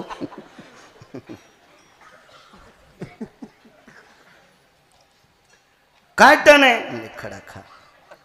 ऐका ना म्हणजे ऐका ना ऐका ना. आणि त्या माणसाची मी रविवारी बैलगाडी हाणायला जात होतो. मी जात होतो बैलगाडी हाणायला आणि कपडे पॅन्ट होती. 4 ठणला जनार्दन विद्यालयाला शिकत होतो मी. 7वी लोक शिकलो जास्त नाही शिकलो. जरा मधीच 90ला वडील जात राहिले मग अडचण आली जरशी मग नाही शिकलो. पण आता काही मला अडचण नाही. ज्याच्या नशिबाचा जोर त्याचा कुंदा खांदी चोर. बरं आहे काय ताण नाही. काय कलेक्टर झालो असतो ना आता काय कमी. पण इथं कोणी शिकत असेल तर मग ऐकू नका. तुम्ही मग ऐकता तर बस स्टँडला फोटाने ऐकावं लागतील. तुम्ही शिका शिका शिका. ढकलं बाळायचा जरा नशिबाचा जोर बरा होता जमलं त्याचं. मग मी रविवारी गाडीत ती पॅन्ट गिंट सगळी म्हणलं काय क्विंटल गुळ बरं एवढ्या 10 क्विंटलाचे किती बरं तेवढे पैसे आहेत का म्हणलं 8 गाड्यातला गुळ घ्या पुरते पैसे आहेत पण भाव सांगा. सांगितला भाव पुढच्या व्यक्तीला सांगितलं म्हणलं अण्णा एवढा भाव आहे. बरं मोजा. ते म्हणले बोली आमचं इथं घर आहे पाहुण्याचं त्या घराच्या तिथं नेऊन टाकायची बोली. ते म्हणले कुठं टाकतो पैसे. पटक्याचे येडे उकलल्याबरोबरच 27 क्विंटल गुळाचे पैसे पटक्यातून काढले. काय नाही वरच्या अंगावर जाचत नाही काही जाच नाही काय नाही काय नाही काय. लय झकपक कपडे खालणारे तंबाखू पण दुसऱ्याचीच मागती हो चुना पण दुसऱ्याचाच. अरे चुना तरी लोकांचा खात जाऊ नको. चुना लय घाण असतोय लय घाण. या बा चुन्या इतकं घाण काहीच नाही. खातच जात जाऊ नका तंबाखू. आणि नसलच दम निघत न ती मागच्या जन्मातली तुमची कोणी असनच मैत्रीण तर नका सोडू पण चुना नका लोकांचा खात जाऊ. लहाने गुरुजी चुना लयच गदळ हो. उदाहरणार्थ मी तंबाखू खातो. माझं जर कान वळवळ करीत असेल तर माझ्यासोबत काय चमचा आहे का कान खाजवायला. हेच बोट. सर्दी झाली असेल तर हेच बोट. हस्ता आणि चित्र नक्षत्रातले 9 दिवस विश्वामित्राचा उन्हाळा असतो. हस्तो भय चित्राणाम विश्वामित्र भयस्थिता तेजो कांती दिवाकरो स्वेदाम जायते नवरुतः यद भयानाम स्वेदायाम कायान वरुतांस्ततेवच. शास्त्र सांगते ना. मग अशा वेळेला घाम आल्या ह्या बगला गुदगुद करतात का नाही. तो बोट कोणतं आहे हेच. आणि चुना तंबाखू खाची सव तलफ आल्या हेच बोट मध्ये. एक जण म्हणला घ्या चुना. अहो तुमचा चुना तिखटत नाही यार. चुना कशाचा वरचा थर आणला असतो. नका खायचं नका खायचं. आपण यायला सांगायचंच नाही. मृदंगाचार्यानं कीर्तनकारांनी भागवतकारांनी रामायणकारांनी भजन्यांनी तंबाखू बिडी वाढायची नाही. हो दोष सांगितला शास्त्रात. दोष सांगितला दोष. बापा बापा हे आमच्या परिसरातले पट्टीतले गायक आहेत. नामदेव अंगाव घेऊ नका अंगाव घेऊ नका. आणि अर्ध्या भजनात तंबाखूतला गर्दा. अरे घोंगड्या खराब केल्यास हराम खोरा तू. चुकीच्या गोष्टीत लय विश्वास शिवा आमच्या लोकांचा. मी मगाशी सांगितलं या देशाचा जवान इमानदारीत म्हणून आपण उद्याचा सूर्य पाहतो. या भारताचा जवान त्याच्या अंतकरणात इमानदारी म्हणून आपण उद्याचा सूर्य पाहतो. अहो आई वडिलाचं दर्शन सणावाराला आणि वाढदिवसाला लोक घेतात. महाराज दिसला की त्याच्या पाय पडतात. असं नाही म्हणायचं मी लई शहाणा आहे. एरवी तरी पुशे कोण आणि पावे देवासाठी मान. देवामुळं आपल्याला किंमत नाही कोण. आमची इथे एक भागवतकर आले गावाकडं द्वादशीला पंगत असते आमची. मला काय पंक्तीला पन्हाळा वाटा आलं मोरी वाटे गेलो हे माणिक काय इकून आणलेलं तिकडं घातलं मला कुठं काय ते आवता उरलं ते राहतं घरीच गेलो तर म्हणलं चला भागवतकारांना भेटा तर इंटरव्ह्यू झाली म्हणले कुठे आहेत भागवतकार तर स्टेजच्या मागं बिडी ओढू लागला अरे म्हणलं हे मंडप जाळीन ना ते स्टेजच्या मागं बिडी वाढायला आणि याचं भागवत ठुणाऱ्याच्यात पण बोकांडीवर अर्ध पाक दोघाची पतन सारी जेने केले पाप वा वा वा वा वा मग बिड्या वडीत असेल तंबाखू खात असेल गुटखा खात असेल आणि त्याला जर तुम्ही बलित असाल तर त्यानं केलेलं अर्ध पाप यजमानाला पैसे देऊन अर्ध बोकांडीवर बसतंय विठाला विठाला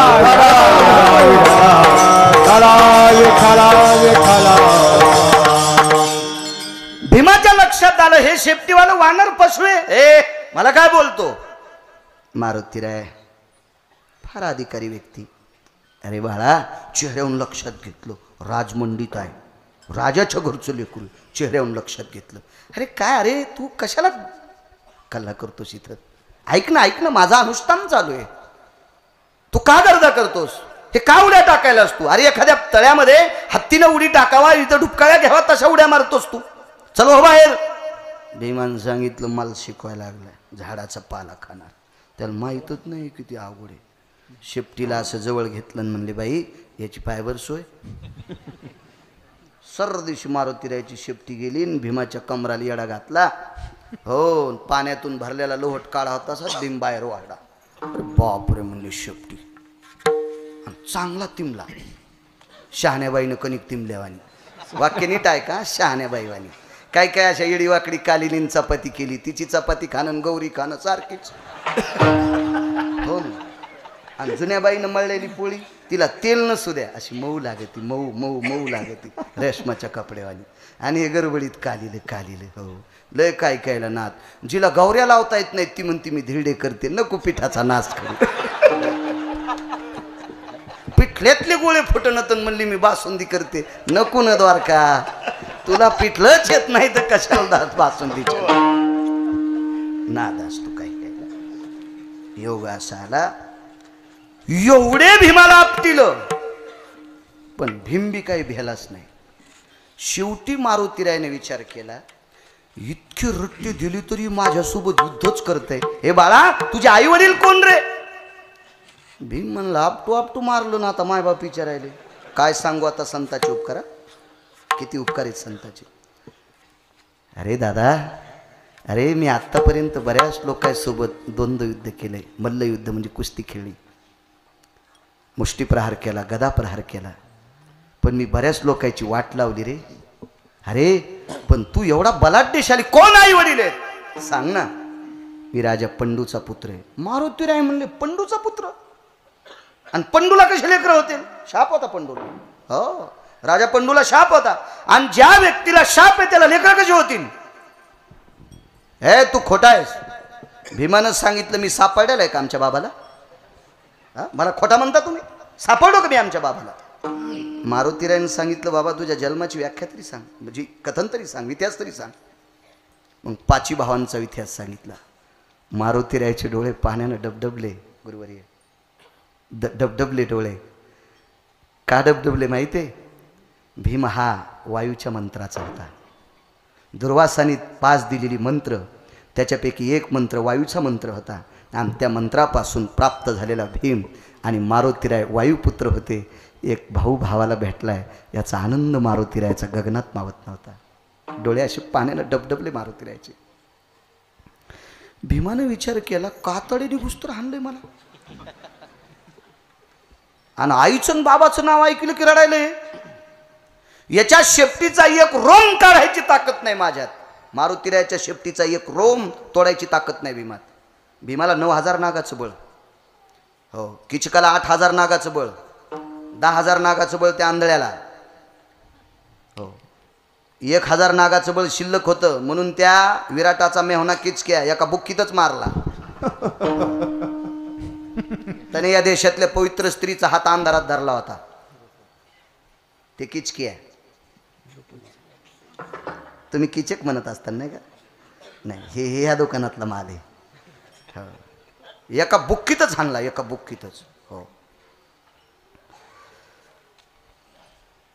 एवढी मोठी शक्ती असताना याच्या शेपटीचा एक रोम काढू शकत नाही. काय व्यक्ती आहे?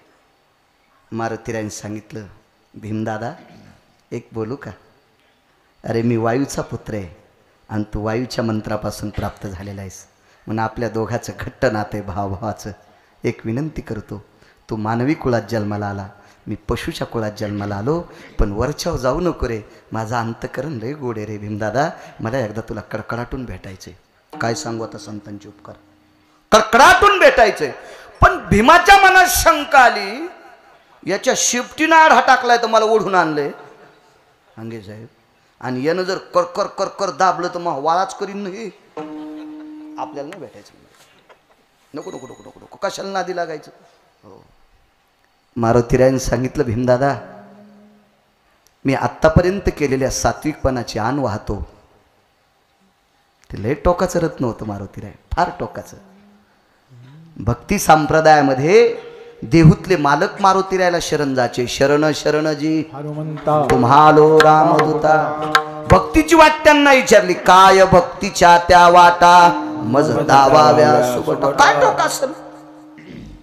मला वाटतं पैठण मधल्या मालकांनी तो फार टोकाची दखल घेतली. येऊनी जन्मला मरकट वैष्णवा माझी अति श्रेष्ठ, हनुमंत मनावया कनिष्ठ, ऐसा पापिष्ट कोण आहे. वेगोत्तर भय पल भय जायर वायुर सदयन छिन्न भयो, प्रगल्भे भय यतो सुतानाम अंजनी गर्भा सुधा जयो, अंजनी गर्भा सुधा जयो, अंजनी गर्भा सुधा जयो. काय व्याप्ती. हे भीमदादा भेटायचंय मला, एवढीच माझी इच्छा आहे. भीमाने विचार केला, काही लक्षणं तर चांगलं वाटायले, आणि मग भीमदादानं जवळ आले आणि मारुतीरायानं कवेत घेतलं. कवेत कवेत कवेत. पण भीमाच्या लक्षात आलं, आपण जरा सावध राहूनच भेटावं. आवडलं मारुतीरायानं. भेट घेणारा माणूस का फासोळ्या मोडूस तर आवडीत असतो का? त्याला भेट कशी म्हणता येईल? अलगद असं लेकरासारखं, आई लेकराला हृदयाशी धरती, असं मारुतीरायाने भीमाला जवळ धरलं. पण भीमानं असं अंग चोरलं. मारुतीरायाच्या अंगाला जास्त लागूच दिलं नाही. मिठी सुटली, डोळ्यातून पाणी आलं, डोळ्यातले आसव उजव्या आंजुळीत घेतले आणि संकल्प सोडा, भीमा मी नैष्ठिक ब्रह्मचर्याचा कासोटा आईच्या पोटात गर्भात होता. मला मी मुलगा आहे का मुलगी लक्षणावून माझ्या आईनं ओळखिलं. माझ्या इंद्रियाचं दर्शन माझ्या आईबाबाला झालं नाही.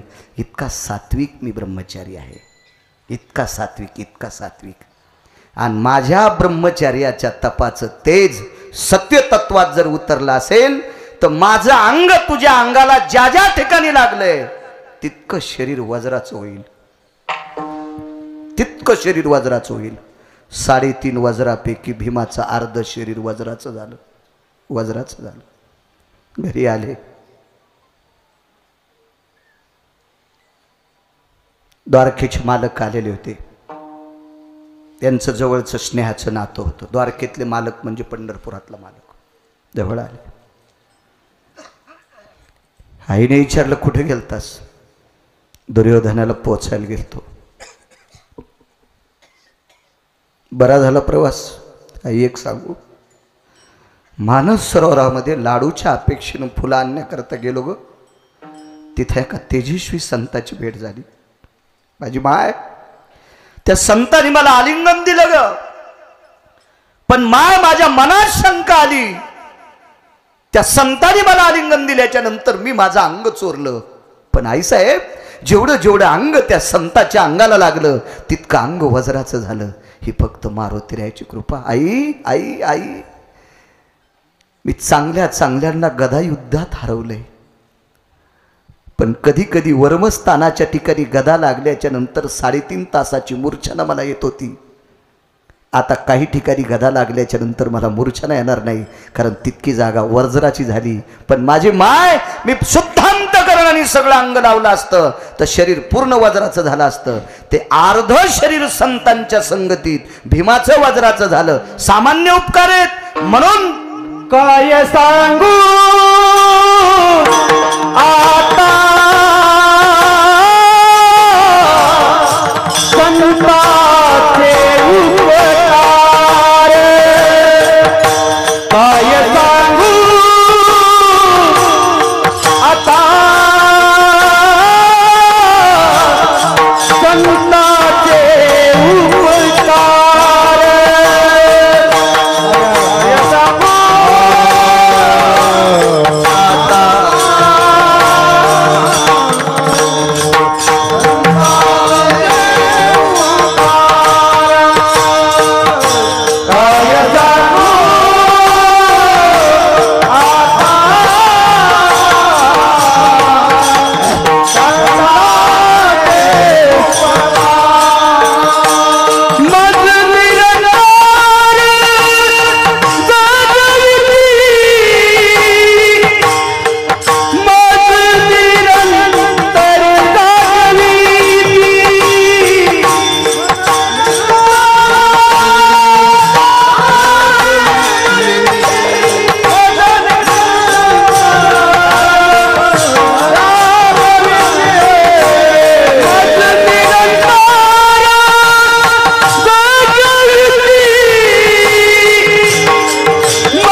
ही संतांची कृपा आहे, ही संतांची ख्याती आहे, हा संतांचा महिमा आहे, हा संतांचा अधिकार आहे, हा संतांनी केलेला सामान्य जीवावरचा उपकार आहे.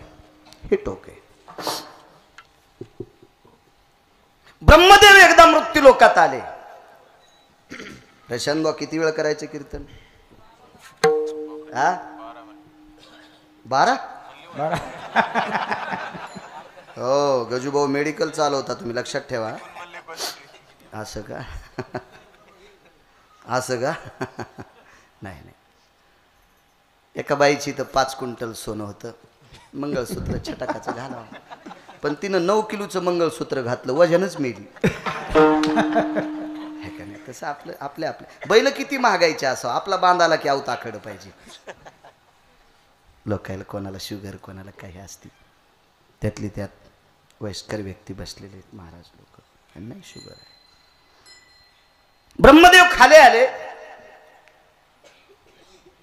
ब्रह्मदेवाने विचार केला, जीवनात फक्त 3 चुका केल्यात आणि या 3 चुकेचा फटका इतका मोठा होता की विश्वात मंदिर नाही. आणि कोण? ब्रह्मदेव, सत्यलोकाचे मालक. वसंती ब्रह्मा भयो हो अधिष्ठिता सर्वस्थितो निर्मात सर्वस्थितानाम जड जीवाय स्थितो हो कीटकंज भयजाय हो जीव भीता हि तरुवरम सर्वशाखानाम वेलीर्भय पुष्पस्थिता. या सगळ्या गोष्टीचं मुंगीपासून तर झाडापर्यंत जीवसृष्टी निर्माण करायचं खातं त्यांच्याकडं. सामान्य इंजिनियर असेल, एका घरासारखे घर तयार करणारे जगात खूप इंजिनियर आहेत, पण एका माणसासारखा जगात माणूस नाही. असं तयार करायचं खातं फक्त ब्रह्मदेवाकडे. याच्या पलीकडे सांगू, बापाच्या अंगठ्यावर जे ठसे आहेत ते पोराच्या अंगठ्यावर नाहीत. पप्याच्या माईच्या तर लांबच द्या, ते तर डोकत लावायचं नाही. हो. नाही डोकं लावायचं. काय दृष्टीतले वलय असतील ते पुन्हा कोणासारखीच नाहीत. हो. एका चेहऱ्यासारखा कोणाचा चेहरा नाही. मग 3.25 एकर जमीन तर दुसऱ्यानं जिंकली असती. माझ्यासारखा जर कोणी असतं तर तवाची सांगायलो, आताची इचकू नका. तुम्ही विचारायचं नाही, मी सांगायची नाही. असू द्या जागच्या जाग्यात जास्त. काय काय हुशार असेल विद्वान, किती ब्रह्मदेव, किती विद्वान असेल सांगा बरं. एखादं वैद्यकीय क्षेत्रात इंजेक्शन आहे का? एखाद्या माऊलीला इंजेक्शन दिल्यावर लेकरू गोरं जन्माला येते आहे का असं तुमच्या वैद्यकीय क्षेत्रात? नाही नाही नाही. असं एखादं इंजेक्शन आहे का? एखादी औषधी आहे का? हे दिल्याच्या नंतर आमकाम होईल? अद्याप नाही, अद्याप नाही. सावळं गोरं सात्विक सदृढ कसं जन्माला घालायचं हे ते विधात्याच्या हातात आहे. कुलाल हाडाचा बाप चाळाचा अखंड मडके हे सगळे गाडगे तयार करायचा 3.5 हाताची तयार करायचा कारखाना ज्यांच्याकडे. हा सत्य लोकाचा मालक आहे. आणि त्या मालकानं 3च चुका केल्या. याच्याकरता विश्वात मंदिर नाही झालं. ते नंतर द्वापार युगामध्ये ते पुष्करला मंदिर झालं. पण कालांतराने एके दिवशी ब्रह्मदेव खाली आले आणि ब्रह्मदेवाने विचार केला, आयुष्यभर ज्यानं माणसं मारलीत, आयुष्यभर तारुण्यात ज्यांनी माणसं मारलेत, तो नुसता वाल्याचा वाल्मिक नाही, तो महर्षी वाल्मिक झाले. आणि नुसते महर्षी नाही तर त्यानं जे लिहिले त्या शब्दाच्या रस्व दीर्घ इतका सुद्धा पंढरपुरातला मालक गेला नाही. बोलीला वाल्मिक वर्तोनी दावीन. नामदेवराय सांगतात वाल्मिकाच्या लेखणीच्या व्यतिरिक्त तिळा इतकं सारखता नाही आलं. 7व्या अवतारातला प्रक्रिया, त्रेतायुगातला जगाचा मालक. काय व्याख्या असेल कल्पना करा. काय ताकद, काय कमी शक्ती असेल का? अहो मुलीचं कुंकू विश्वाच्या मालकाच्या भावाने मुलगी विधवा केली. आपल्या भावानं स्वतःची मुलगी विधवा केली.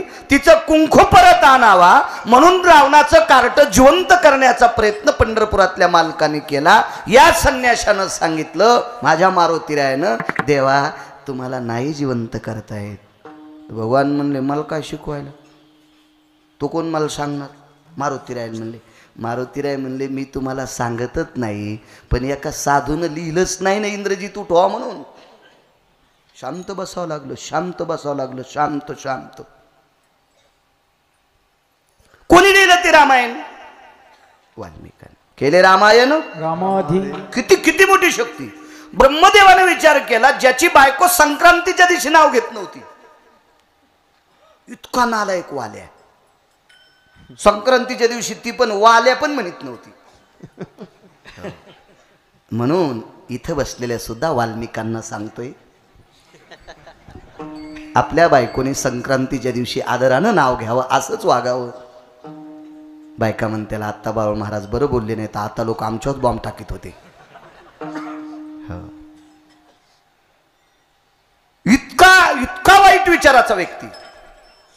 ब्रह्मदेव स्वतः महर्षींच्या आश्रमावर गेले.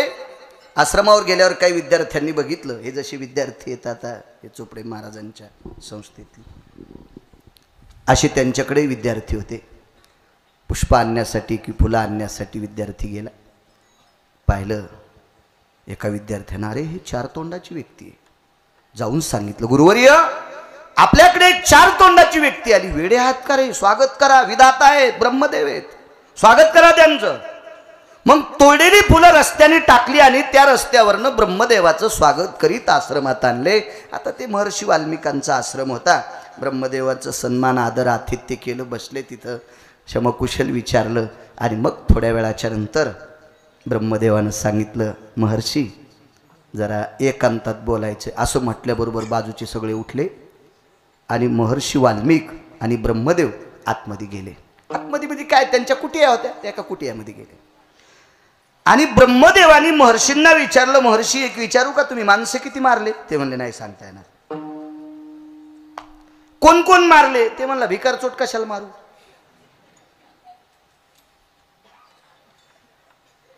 ज्याच्याकडे काहीच नाही त्याला चोर कशाला आडवीन? येडा आहे का देव अंगावीस तू घ्यायला? टगेटगेत माणसं मारले. हो, महाराज मारले असते तर पैशावालेच मारले. ज्यात जो पैसे नाही काय काय काय उपयोग आहे त्याला मारून, काय भेटायला ते महाराजाला मारून? नाही माहिती, पैशाच्या व्यतिरिक्त कोणाला नाही मारलं. बर बर बर. पाप किती झालं? ब्रह्महत्या राशी पातके अपार, आम्हा पापाच्या राशी येतात. पण हे जळालं कसं तुमचं? तुम्ही वाल्याचे वाल्मिक झाले, वाल्मिकाचे महर्षी वाल्मिक झाले, तुम्ही सहज एक लिहायला बसले. लीला नाटकाधार असा रामायणाच्या काही काही अध्यायाच्या शेवटी असा शब्द असतो, लीला नाटकाधार. म्हणजे तुम्ही रचलेलं नाटक, याच्या जी जी पात्र आहेत ते ती पात्र देवानं कोणतं घ्यावं असं तुम्ही रडण्यासारखंच त्या विश्वाच्या मालकानं पात्र घेतलं.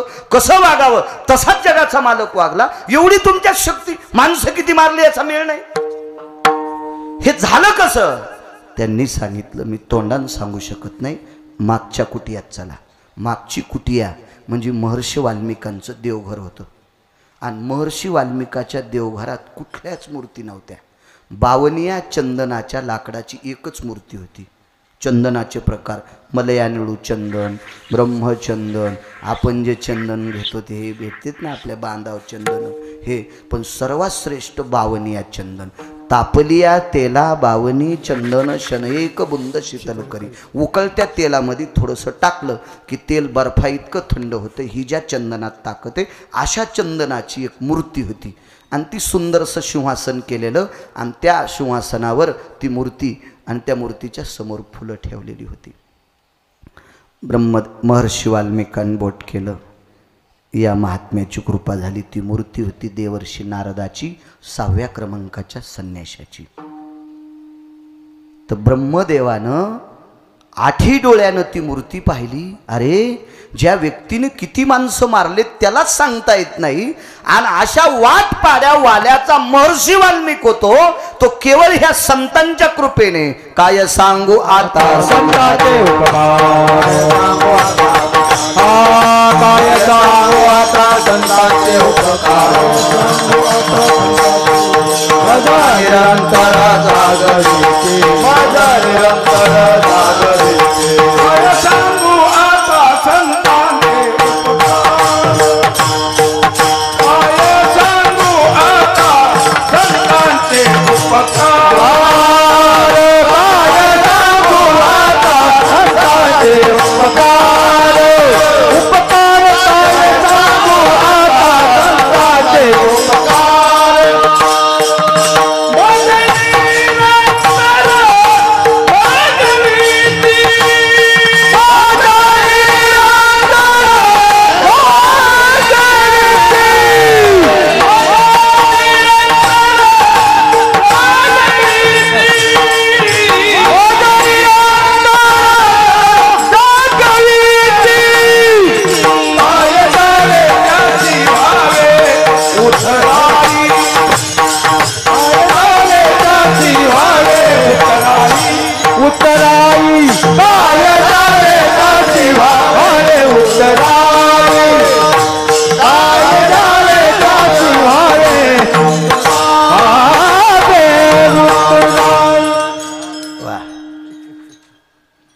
या परिसरातलं वारकरी संप्रदायातलं जुनाट रत्न मोहगावकर महाराज, जुना रत्न.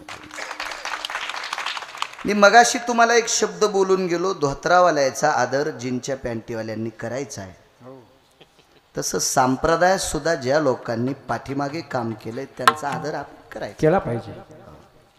का सांगू तुम्हाला? कारण मागच्या लोकांनी संप्रदाय टिकवलाय, म्हणून आमच्या वयातल्या लोकांना संप्रदाय प्राधान्य भेटलं. या जुन्या लोकांनी उलट पूर्वीच्या काळातल्या कीर्तनकारांनी पायी पायी जाऊन कीर्तन केले तरी नियम मोडले नाही. आता टपराच्या गाडीत बसलेल्या हरामखोरानं नियम नाही मोडायला पाहिजे.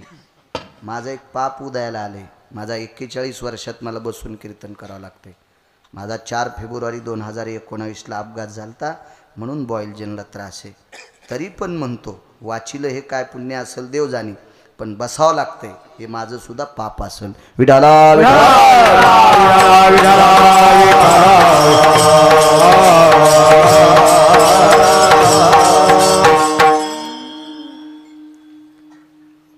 एकदा तसं 10:30 वगैरे असं काही मागू नका, 10-15 मिनटं करतो, आहे का नाही? हो बैकरेश्वर. रावण मारून भगवान प्रभू रामचंद्र अयोध्येत आले. अयोध्येची रचना, राजदरबाराची रचना बदलली. अमरपुरीला पोचले. बृहस्पती महाराजांना आमंत्रित केलं. 27 मुनी आमंत्रित केले आणि या लोकांच्या साह्याने राजदरबारातली रचना सगळी बदलली.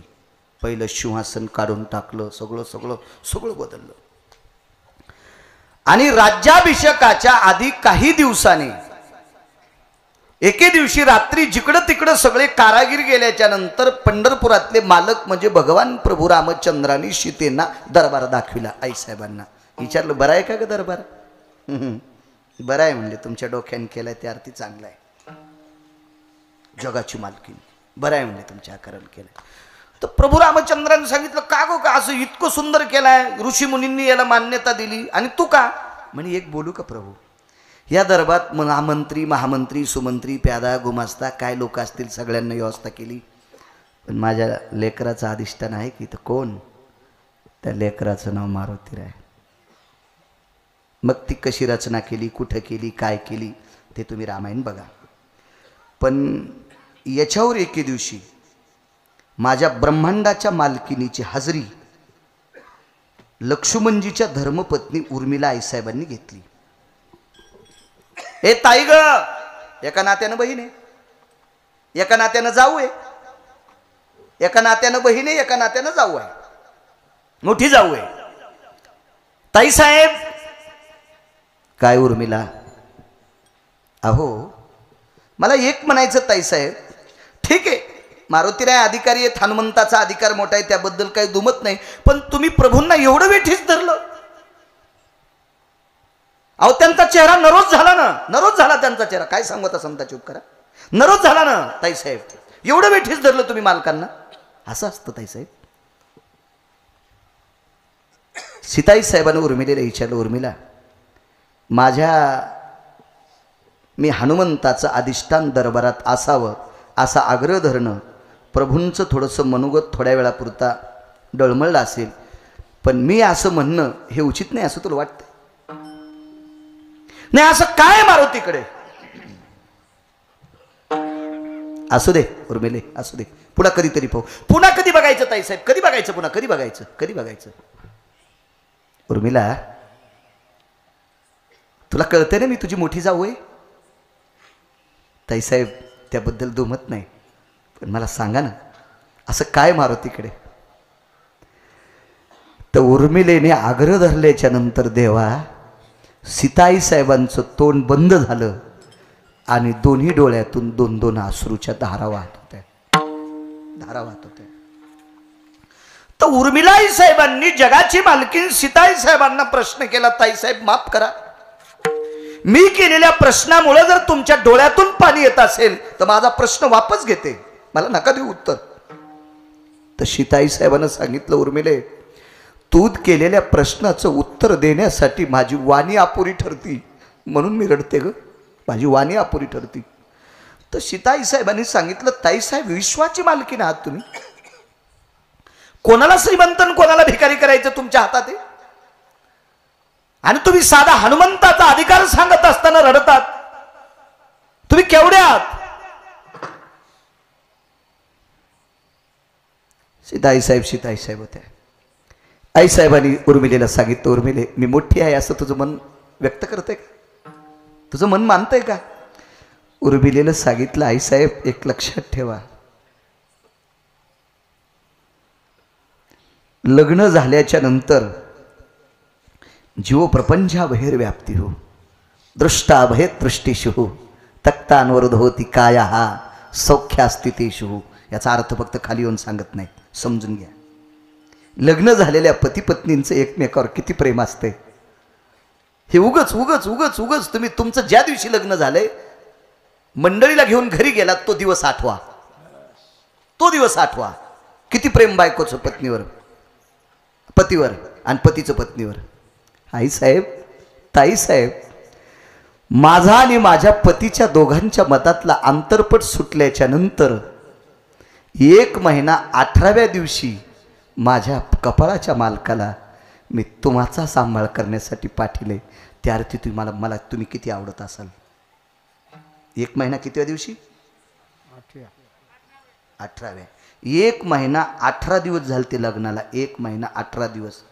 त्या दिवशी 14 वर्ष 27 दिवसाकरता आपण घरी राहिल्या आणि आपल्या मालकाला लक्ष्मणाला सीतेची सेवा करण्याकरता पाठवलं. मला तुम्ही किती आवडत असाल.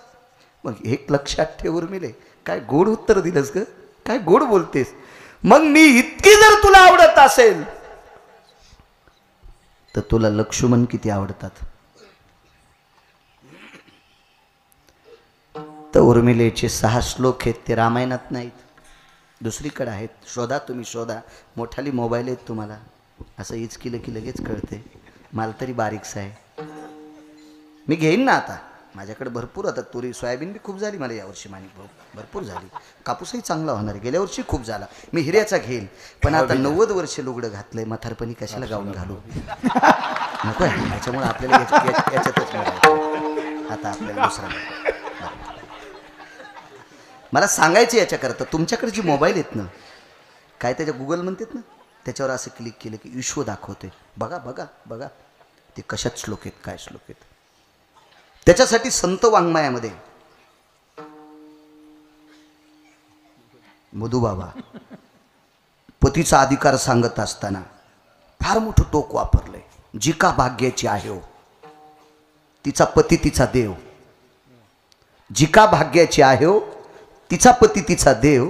जी का भाग्याची आहे हो तिचा पती तिचा देव. मानी भ्रताराची बोली धन्य जगीती. तिचे होता दरुशनन मिळे पोट भरी. मालकावर श्रद्धा ठेवणारी, नवऱ्याला देव मानणारी द्रौपदी. मधुकर बाबा तिचं नख पाहिल्याच्या नंतर 60,000 लोक जेवले. 60,000 लोक जेवले. 60,000 शिष्य घेऊन दुर्वास आलते. इकडं आपण सांगत असतो कथेत. देवानां हितो सर्व द्वारका दिशायां एत कृपा पात्रेण वत्सलायं भक्तयो प्रियोरविविशात सर्वस्थितां नाम्नेना पंडुसुतानां प्रशशी. जगाच्या मालकाने गंगेमध्ये स्वयंपाक केला बरं का. आणि दुर्वास नावाच्या साधूला 60,000 शिष्यासोबत जीव घातलं. तत्वां परिभाषाय भयो भ्रतारेव च पुनितो निक्रियायां ततां चरणं दर्शयामि यां अन्नपूर्णेस्ततेव च. एका मालकावर पतीवर अतूट प्रेम करणाऱ्या बाईचे पाय पाहिल्याच्या नंतर दुर्वासासारखा अत्यंत 5 रागीट लोक होते. त्याच्यापैकी दुर्वास एक आहेत. यांना शीघ्रकोपी म्हणावं लागेल. शीघ्रकोपी. त्याच्यापैकी दुर्वास, जमदग्नी, अजून 3 होते. अत्यंत रागीट, अत्यंत रागीट. तर असे दुर्वास सुद्धा जेवावं जिचे नक. कशाची सेवा? फक्त नवऱ्याला देव. मी तर सांगत असतो बाईनं 29 उपवासाच्या वरी एकही उपवास धरायचा नाही. त्याच्यात 24 एकादशा आणि 5 परवान्या आणि एक अर्ध उपवास सांगितला मधुबाबा, तो सोमवारचा. हो, म्हणून एकादशी सोमवार न करीत असा संत वाङ्मयात पुरावा आहे. हो बरं. पण पांढरे बुधवार मी काय अजून कुठे ऐकले नाही. हो, त्या दिवशी साडी पांढरीच. पप्याचा बाप जिता असताना कपाळाला चुना. हो, जित्यापणीत त्याचं त्याला फुकलंय न कस्तुरीनं. हो, उतू आला ह्या उपास धरणाऱ्याचा उतू. आपल्या बायका वेशनी नाहीत महाराष्ट्रातल्या, पण माणसापेक्षा जास्त आजारी ह्याच पडतात. याचं कारण सांगू? शास्त्रानं न सांगितलेले, पुराणानं न सांगितलेले, वेदानं न सांगितलेले उपास तुम्ही गळ्यात घेतलेत. निदान ज्ञानोबराय तुकोबरायनं सांगितलेली तरी जाण. मला असं वाटतं ज्याच्या इथं वाघीण जणली त्यानं शेळीचं दूध कशाला आणलं? ते म्हणले बाब्याला ऊन लागल्यावर त्याच्या कानात. मी म्हणलं बोकड्याच घालतोय बाब्याच्या कानात. वाघिणीचं दूध पिणाऱ्याला ऊन लागत असतं का? तरी शेळीचं दूध काढून आणलं. त्याला ऊन लागले बाब्याला. तो हा बाब्या दागड्या कुठला. ज्ञानोबर आहे तुकोबरायचं वाङ्मय. काय वाघिणीचं दूध आहे, काय टोकाचं वाङ्मय. या बा ज्याच्या बापानं 200 एकर जमीन कमिली का त्यानं सासरवाडीत 1 एकर जमिनीसाठी भांडायचंच नाही. बापानं 200 एकर जमीन कमिली आणि तिथल्या 15 गुंठ्यासाठी कोर्टात भांडणं. वय प्रशांत कशाला ती पळीला अंगठी करायची सासऱ्याकडून? नाही मी उदाहरण सांगायला करतो उदाहरण सांगा करतो म्हणाल ना ते. असं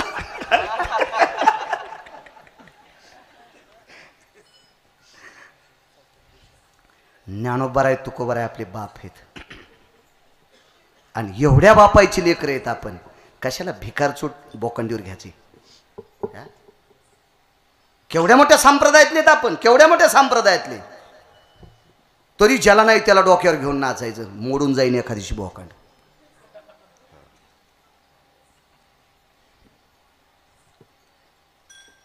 काही नाही करायचं, शास्त्र म्हणेल ते सांडावे.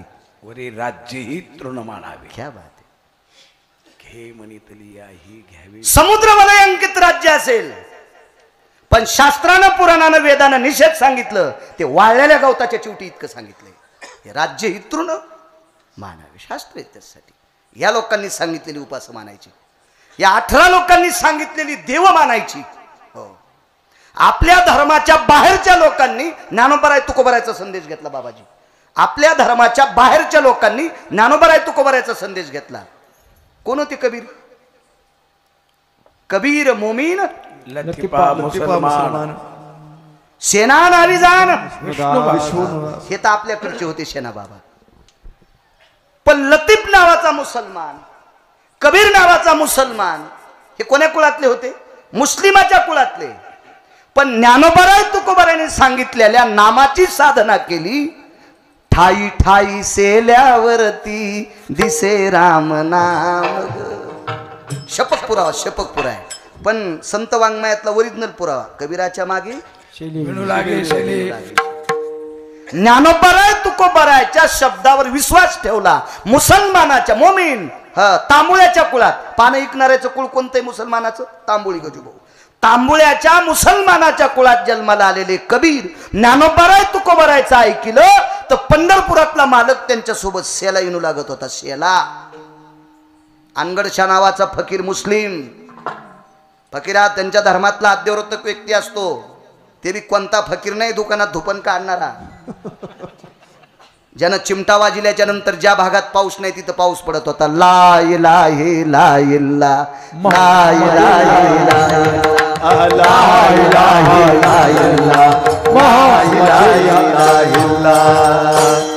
ते त्याच्या त्या अल्लाचं नाव घेऊन ते चिमटा वाजित होतं. त्या भागात पाऊस पडत होता. इतका फकीर अधिकारी.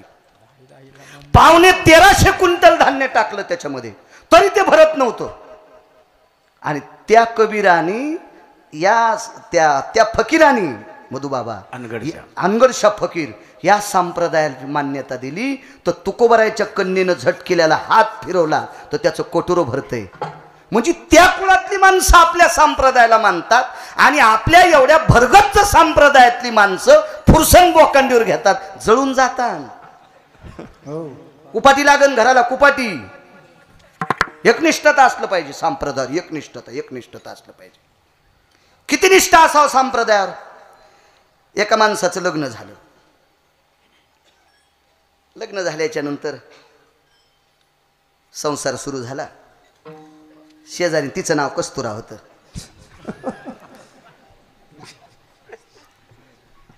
आणि शेजारणीचं नाव अंतिकी. सकाता त्याची अंतिकी. आमच्या गावातली. इकडे कशाला इचकुमी. तिकडे गेल्या इकड्या फुकायच्या, दुसऱ्या आणू तरी कुठून.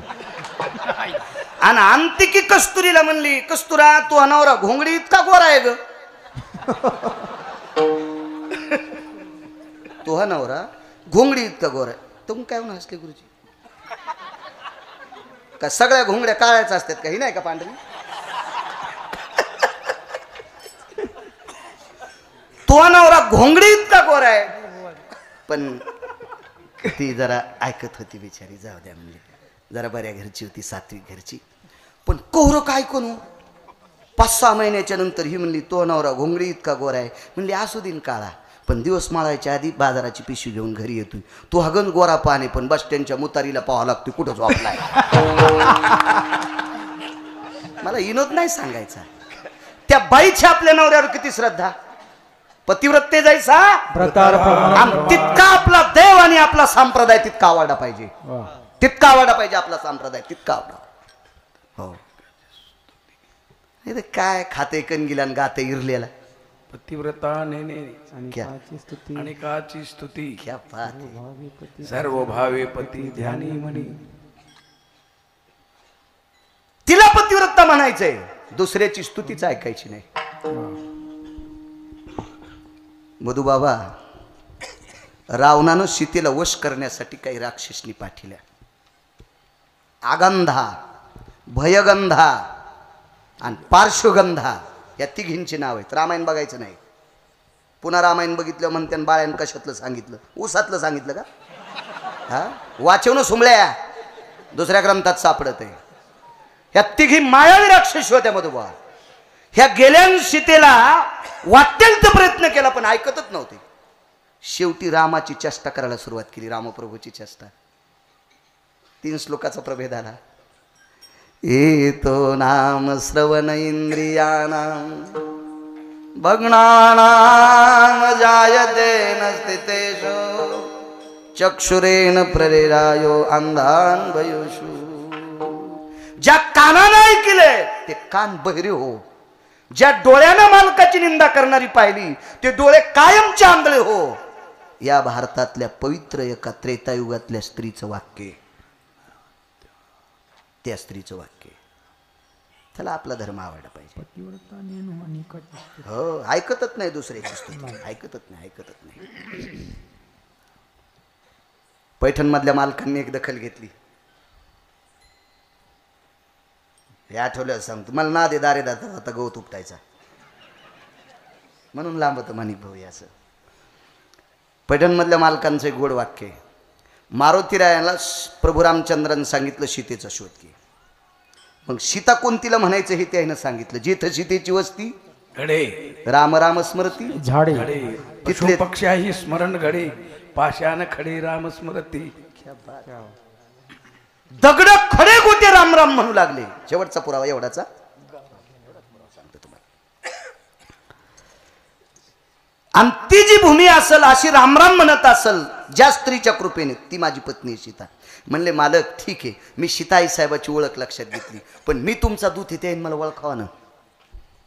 त्याने मला ओळखलं पाहिजे ना. काय नाही हरकत म्हणले. महर्षी अगस्तीने आणि त्यांच्या धर्मपत्नीने मला एक अंगठी दिली. त्यावेळेसपासून शालजोडीचा कार्यक्रम. त्रेतायुगाच्या अगोदर नव्हता बरं. ती नवरदेव नवरीनं अंगठी घालायची. हो तिथून सुरुवात झाली. तिथून नाही तर घरून जाताना तर दागिने नव्हतेच ना. आणि असते तर केवटाला नसते दिले का. फक्त मंगळसूत्र आणि पायात जोडं होतं. याच्या व्यतिरिक्त काय नव्हतं. मग ती अंगठी नवग्रहाची अंगठी. ही अंगठी सीतेच्या हातानं माझ्या बोटात घातलेली आहे. लोपामुद्रेनं दिली ती बाई. फार अधिकारी होती ती बाई. ही लोपामुद्रा सीतेच्या पाया पडली नाही ताईसाहेब. ही लोपामुद्रा प्रभू रामचंद्राच्या पण पाया पडली नाही. प्रभू रामचंद्र तिच्या 9 वेळेस पाया पडले. आपले मालक 9 वेळेस पडले. मग 7 वेळेला सीताई साहेब पडले. आणि रस्त्यानं सीताई साहेब म्हणले प्रभू ती बाई किती वेळ पठेव. म्हणजे कोण ती लोपामुद्रा. तुम्ही तिच्या 9 वेळेस पाया पडले मी 7 वेळेस. वेडी सीते शांत बस शांत बस. काय शांत बस. आपलं नशीब चांगलं. ती आपल्या पाया नाही पडू दे पण तिने आपल्याला पाया पडू दिले हेच आपलं नशीब आहे. काय करते ती 3 टाइम नवऱ्याचं दर्शन घेते. फक्त 3 टाइम आपल्या पतीचं दर्शन घेत होती. इतका अधिकार आहे तुमच्यात.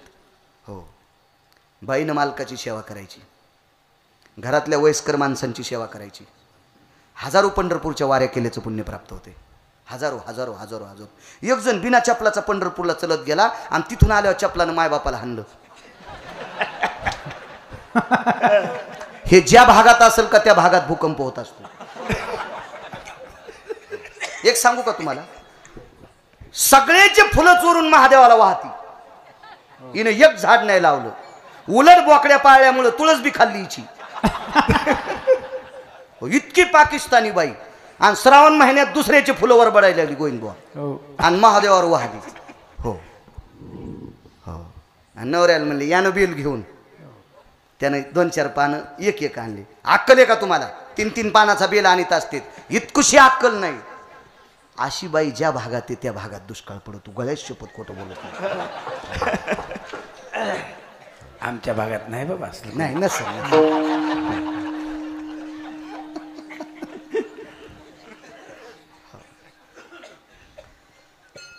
एका दिवशी आमच्या पोरायची माय म्हणजे बाई तुम्हाला झोप कशी हो काय कशी कसं मी म्हणलं काही चिचकी जाऊ नको फक्त मग धोत्र पांढरे शिपीत दूध जाय.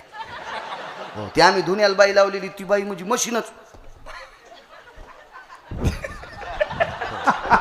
हो 18 सेकंदात धोतर धुती ती. 18 सेकंदात. हो 3 सेकंदात बनेल आणि 14 सेकंदात शर्ट आणि 1.5 सेकंदात टोपी आणि पाटकात तिच्या हातालाच लागत नाही. बाई वाळ्या उकला दूध नाही मिळालं तिथे तुमचं दूध जा पण तू मोह दूध जाय तुझं. आणि मी झोपण गिपण जेवणाचं नको विचारी जाऊ गथुडे टाकायला घरी खाला बाहेर मी तू कशाला ताण घेते. नाही आमच्यावर घेतल्यावर कशी खसखस पिकती नाही का. तुम्ही तुकाराम महाराजाचे चुलते आहेत का? तुमचे तर चेहरे पाहिल्या पाहिल्या कळत आहे किती बांध कोरितात म्हणून. विठाला विठाला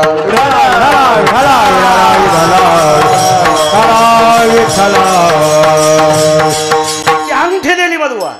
हो ही अंगठी सीता ओळखते. शेपटीत बांधली बाबाजी म्हणून मारुतीरायाच्या शेपटीला फोटोत कुठं कुठं घंटा बांधलेला आहे. कुठं कुठं बरं शेपटीला घंटा आहे ती स्मरणाची घंटा.